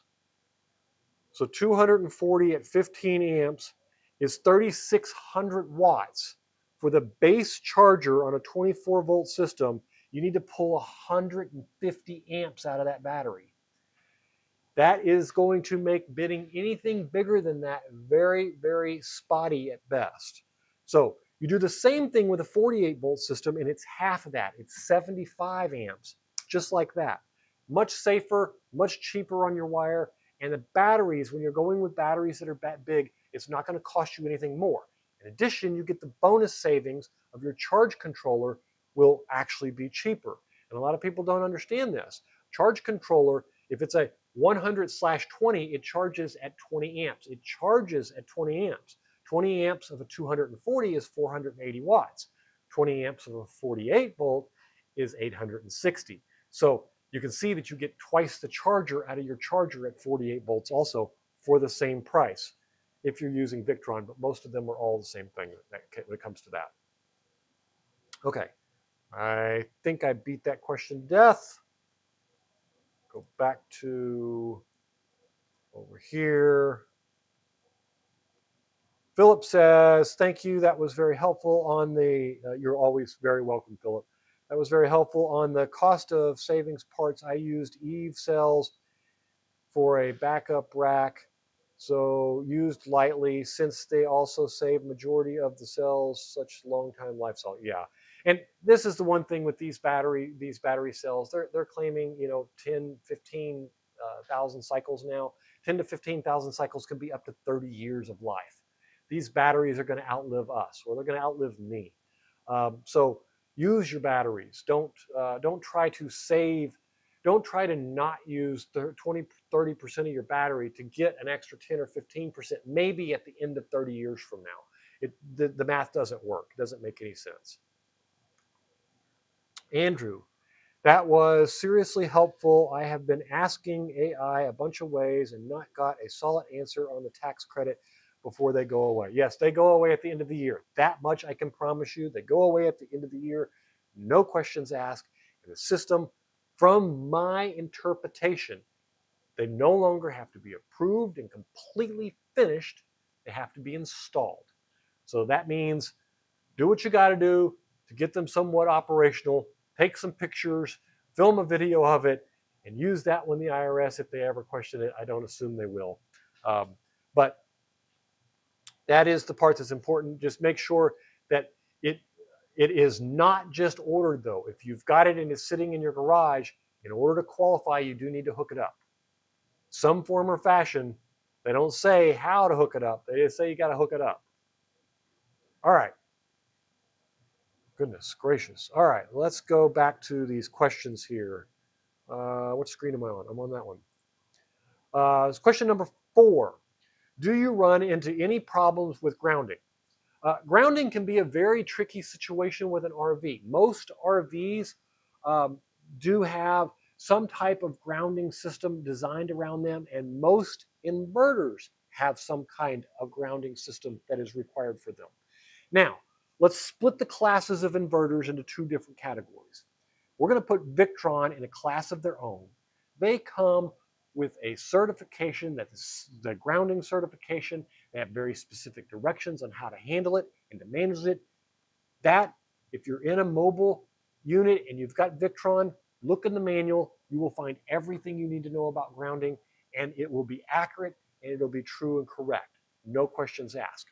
6000 XP. Let's take the EG4 and some of the other devices. Each one of them has very specific grounding needs in order to handle your GFI plugs, in order to handle your RV correctly, in order to handle your batteries correctly, in order to handle this. What is a good rule of thumb is to make sure that you understand what is required to properly ground in your EG4 environment. So for my 6000, there is a switch I have to flip if I am going to be off grid and not have a grounding rod. Now, if I am long term in an RV park like I am now, and I'm like parked down on the beach and enjoying myself and stuff, and I'm going to be there for a while, I have one that is pounded into the ground and I ground to that.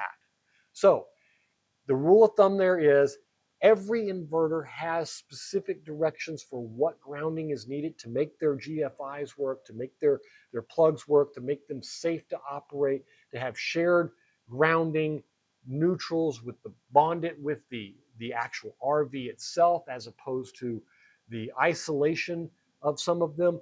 And it's a very, very complicated question, and there are thousands of answers and another 1,000 opinions on top of that, and every variation of it. Good rule of thumb, if you're going to be there for a long period, yes, you should have a grounding rod. If you're not going to be there for a long period, make sure you check in your manual and understand what grounding is required for your inverter to be safe. Grounding is really super important. It can save your life, especially on your panels and on all that. It gives it an alternative route of that bad electricity that did something it wasn't supposed to going through you. And that's the important part here, is making sure you stay safe and we don't burn anything down, catch anything on fire, any of that. That said, I am not an electrician. I am not an electrician. This is how I did it, and only how I did it. And I'm not suggesting that you should do it this way. I'm suggesting you should do what you're comfortable with, and you should contact an electrician if you're not comfortable with it. But I did it this way, and I suggest that you look at the manuals and follow them directly. If in some systems they have the right information, that's great. And if not, then you need to check with an electrician and be safe. That's what they're here for. It's a small price to pay, like $100 to talk with an electrician and get a good opinion and have them really understand what's going on. Okay. I hate grounding questions.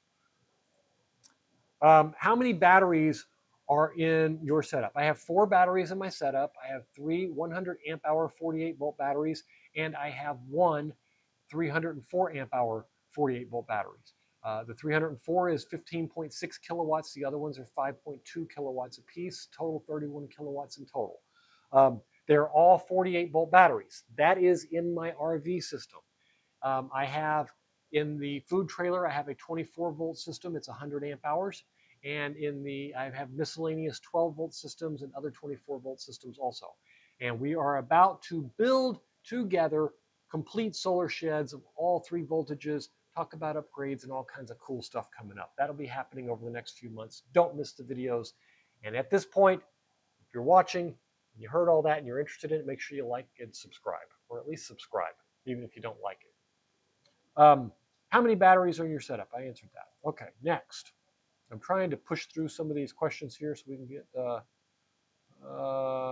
was what a seriously helpful a bunch of ways and not as a solid answer of getting tax credits before. Wink, wink, and nod, Roger, as well as cough, cough. Yeah. No winking, no coughing. Just get it installed by the end of the year. What cables or wire sizes do you use for safety? Okay, This is actually a really good question. The EG4 6000 XP suggests that you can use 8-AUG wire. I had a consultation earlier this week with someone that we talked about this specifically, and I suggested that they go with 6-AUG wire. And I will give you a reason why. If you're going to run something very short and stuff, you can get away with 8-AUG and most of the power that's going through there. But here is the problem that I have with that. And I like to oversize my wire a little bit to play things safe.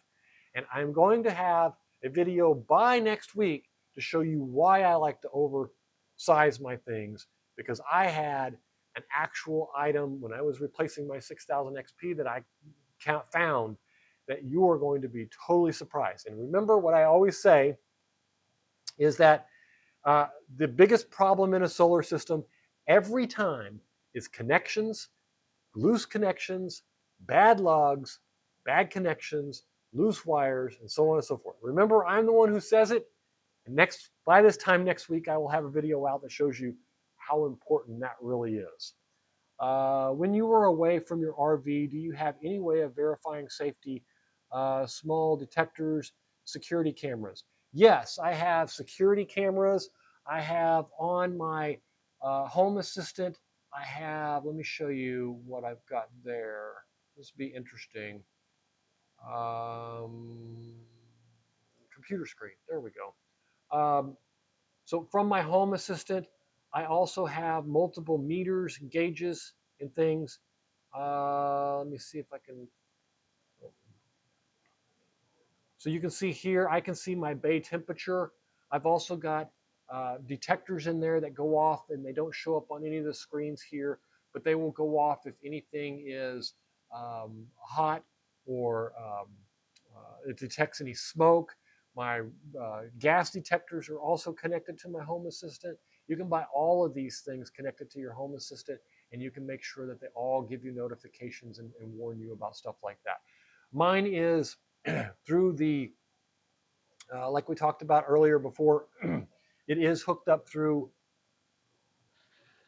Starlink 24/7.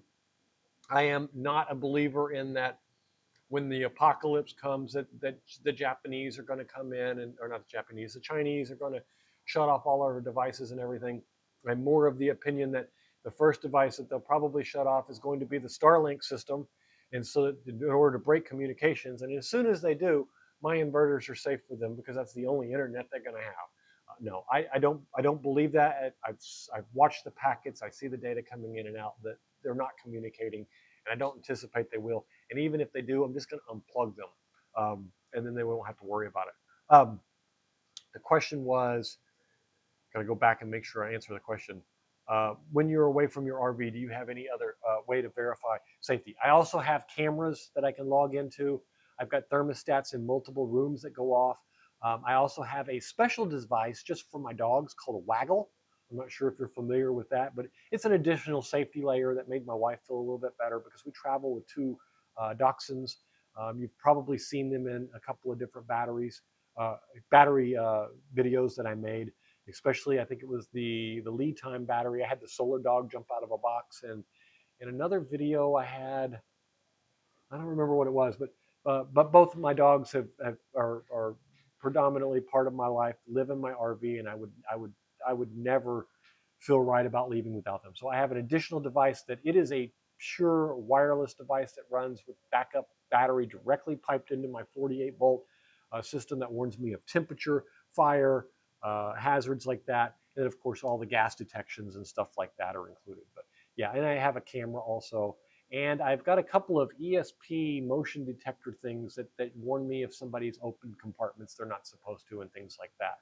So there's a lot of different devices there. I rely heavily on my home assistant for things like that. And I think if I was to pull down here, just my I was going to say, if I pull down here, I could see where my wife had gone in and out of the RV. I've got door detections and stuff like that, but she's not home yet, so I can't show you that. But so yes, the answer is absolutely yes. I do have all kinds of other things that are linked into it. The nice thing is it also comes with things like propane tank detectors of how much is there, fresh water detectors of how much is there. There's a lot of really cool things that once you get into the a little of this home automation.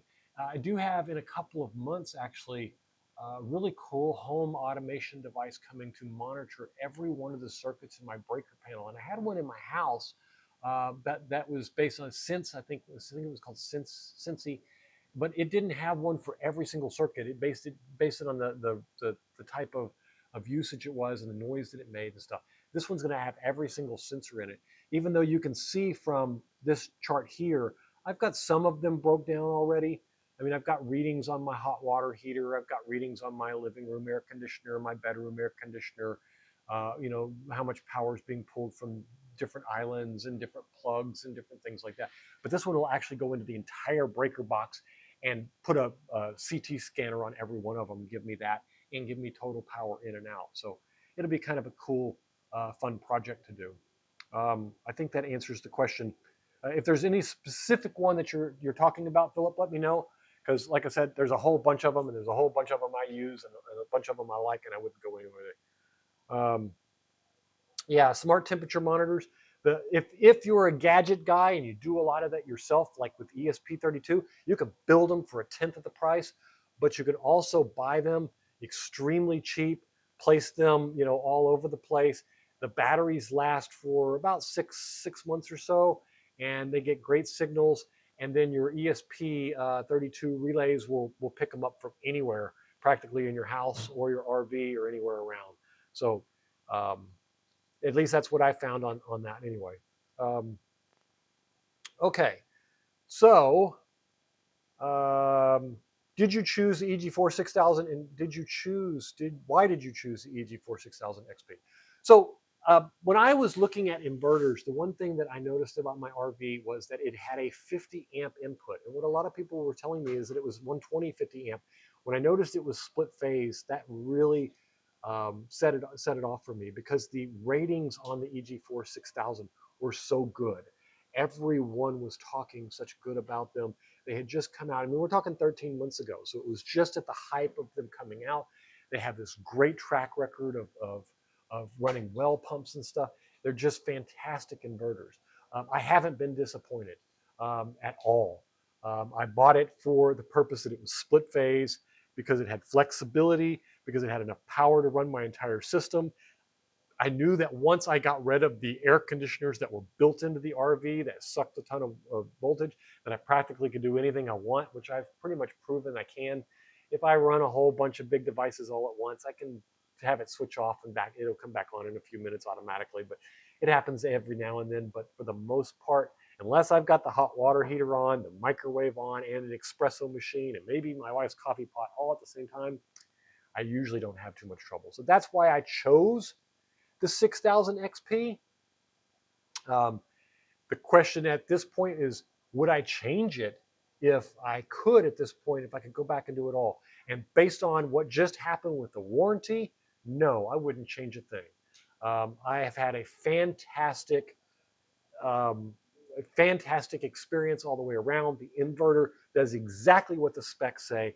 And you just heard me last week say, if you're going to buy an inverter, make sure you buy it 20% larger than you need, because they all lie. Well, and I don't mean they lie. They test everything under the perfect environment. The 6000 XP delivers on what it says. What the specs say, that's what you get, and it works. So no, I wouldn't change a thing with the EG4, and that's why I picked it. It just so happens that it was not only a good pick from that perspective, but it was also a good pick from the perspective of everything everyone was talking good about it was true. Okay. Figure out which camera's on. All right, so we're moving on. Number 8. Where am I at here? Can this system power an RV air conditioner? And not only can it power an air conditioner, it can power 2 air conditioners, an espresso machine, a coffee pot, a microwave, and practically anything else I want. And the only time I really have problems is if I throw all of that on and I turn on the hot water heater instead of using gas on the hot water heater. That is the only problem. If I have grid hooked up, I don't even worry about that, because it switches to the grid, powers that large load when it turns on, and then shuts it right back off 2 or 3 seconds later. And I think it ends up costing me about 5 amp hours of power off the grid, and I can certainly deal with that if I need it that way. But other than that, it if you do overdo it, it shuts off. It detects that the load has gone away, and then in about 2 minutes time, it comes back on automatically. Or you can go out and turn off the inverter, turn it back on, and it comes right back on. So either way. All right. Okay, I have to do some smart temperature yes. Yep, I think I already answered that. Okay, good. Next one was, what kind of fuses or breakers did you install? Okay, so this is a great question, and I have 3 different points of breakers and fuses that I install. And thank you, Philip. I'm glad you're enjoying it, and I appreciate your participation too. This is why I do the live streams. I want to communicate with you. I want to hear what you're thinking, and I want your feedback. And what I hear from you and the questions I get from you guys are what I use to make my videos and my next content out of. So please keep up the feedback. Please keep submitting the messages. Please keep watching the videos. And I'll keep supplying whatever content you're looking for, because it fits my lifestyle too. So just I wanted to say thank you to you. So I look at 3 different fuses in 3 different places. From me, a fuse in a circuit breaker. And let's go back up to the whiteboard real quick. And I know it's getting late, but I always run because of time. I'm not going to run from time, unless you need to run for time. No, he says no. Filming guy says no, so we'll stay for a little while. So the breaker box has a fuse in it. Let's say it's a 15 amp fuse, and it runs to an outlet. Maybe it runs to 2 outlets in your house. Now, as you know from this picture, what you'll notice is the power is being pulled from this breaker box this way to power these outlets. Technically, it's AC power. It's being pulled both ways. But for argument's sake, it's being pulled this way for purpose. The more power you pull from this breaker being in this location takes the strain of the entire line all the way as far as it can possibly be, meaning the resistance in the wire, the other boxes, the connectors, the bad connections, everything is taken into account when this fuse is here. In this case, it's a breaker. So when this breaker is here, it is testing all of the wire and protecting everything. So in a solar system, I look at it as I want my inverter and my batteries to be protected here.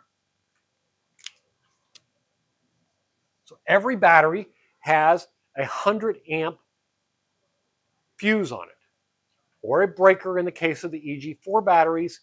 In the case of the DIY, I have a 200 amp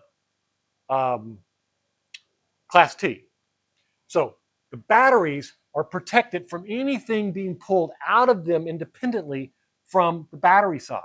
The inverter has a 200 amp breaker in it, and that protects how much power is being pulled out of it and maybe going back to the batteries here or going off onto something else and being used somewhere else. Either way, everything coming out gets protected here. Everything coming out gets protected here, thus protecting me in both ways. Now, if you looked at the diagram or the video earlier on the, let's see what it was. It was the smart shunt. If you look at this video here on the smart shunt, I can pause this. Pause right there. Perfect. You'll see at the top across the red line, there's a fuse in there.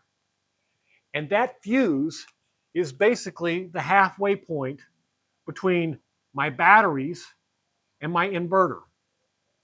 Now this protects every single battery, and this protects all of the wires coming from the inverter.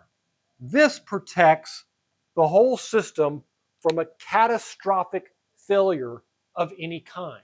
So If 3 of the batteries provide the power and one of them is not participating, then I still want something in the middle. For me, I protect it from 3 different points and 3 different spots, and all 3 of those spots in my mind are different. Now this, I also use an A and L fuse here, a breaker for the EG4 batteries here, and a T-class for the DIY here. And then over here, this is a breaker also. Ideally, this A and L would be a T-class also. But there becomes, when you have fuses in the middle of a system like that, that are T-class, they tend to pop a little easier than the other ones. So I stuck with it on the DIY battery. I probably will go back and redo it at some point. But I do like the battery, the fuses on both ends and in the middle, not just on one end or the other, or just the ends. So that's basically my opinion. Anyway. You bet, Philip. Thanks for coming. Andrew, I'm thinking about building an enclosed trailer with upgraded suspension into a battery bank for bringing whole home off grid, and don't like the idea of batteries inside permanently installed. Well, that's actually a really good idea. Um, I would encourage you to read some articles based on lithium batteries versus lithium iron phosphate or LiFePO4 batteries. There is a very distinct difference between them. I'm quite sure I have a video about it somewhere. But the idea here is that the lithium batteries are the ones that have all the problems with runaways, catching fire, and all that. The lithium iron phosphate batteries are the ones that are much more stable, much safer. Thus, they add the BMSs and stuff to protect you from it. But putting them in an outhouse or putting them in a mobile trailer like that is absolutely not a bad idea. I don't see a problem with that whatsoever. It's a very good idea. Baker and Fuse Protect for fail. Sorry, my English is from Ukraine. That is okay. And I'm not sure exactly how to pronounce that name, but welcome anyway. It looks like Caruth. I'm not sure if that's right or not. Please let me know. Sorry, I can't read it clearly, but you're welcome anytime, and your English is fine. Your English is better than any of my other languages. So, as it being a second language, I'm okay with that. Breakers and fuses protect for failures. Sorry for my English. Yes, you're absolutely right. Breakers and fuses protect for failures. They protect the wires. They protect you. They protect the system against catastrophic failures. Prepare for the worst, and you'll be very, very pleased when you see that you just have a burnt breaker or a fuse, pop breaker or a burnt fuse. Andrew,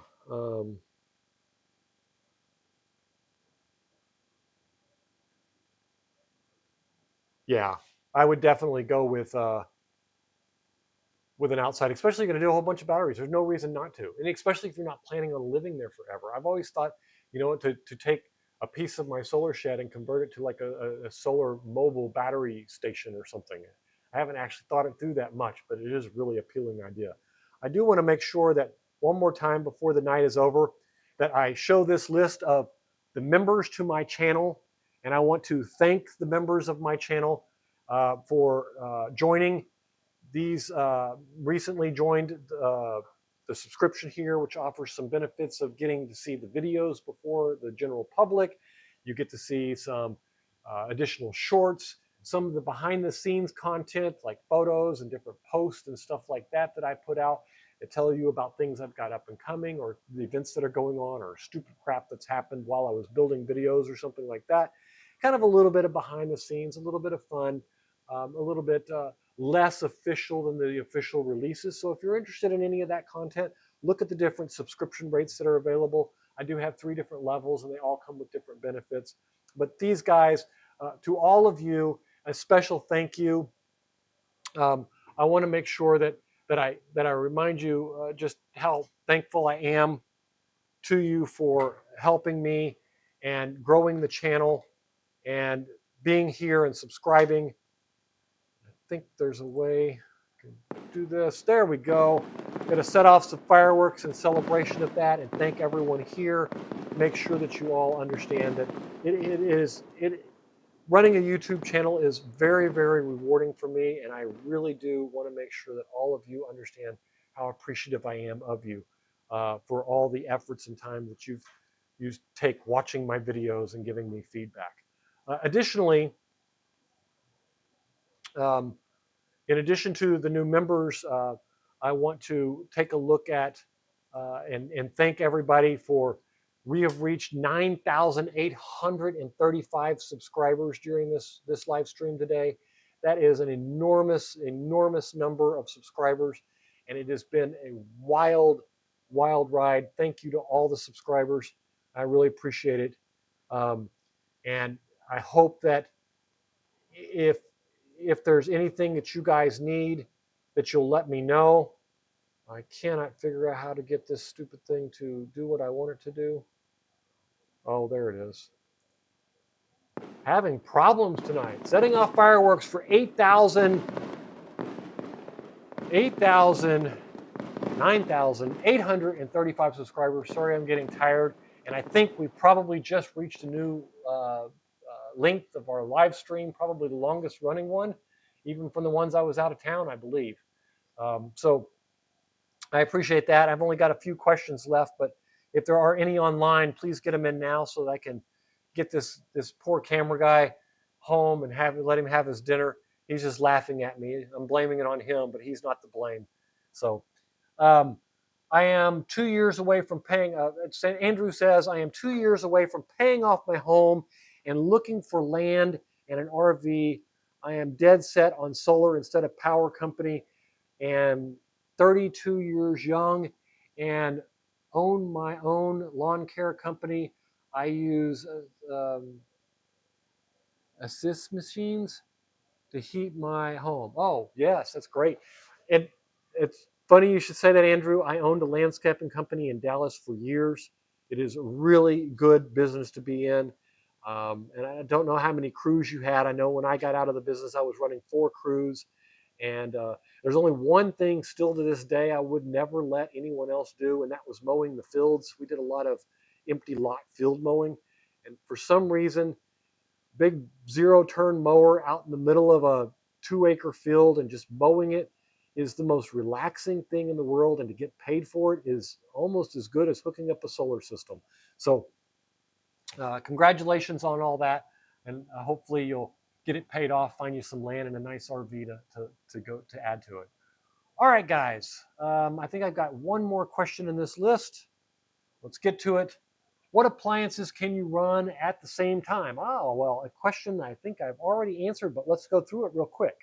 So in my RV, I have TVs, refrigerator, all the comforts of a normal house, microwave, 2 air conditioners. Now, I did replace the big air conditioners that come in the RV with mini splits. They are much more efficient and a whole lot quieter. And this is just a 6,000 XP. Keep in mind that if you're building a home system, they've got a 12,000 XP, they got an 18K PV, they got the Grid Boss out now. There are a lot of inverters that are a whole lot better. You can also parallel them together, and you can put up multiple units to provide parallel power from multiple units where they match each other, like we talked about in the grid back there. And the inverters work together to provide an entire house worth of power. So that's a application specific integrated circuit. Oh, okay. Crypto. Oh, that's good.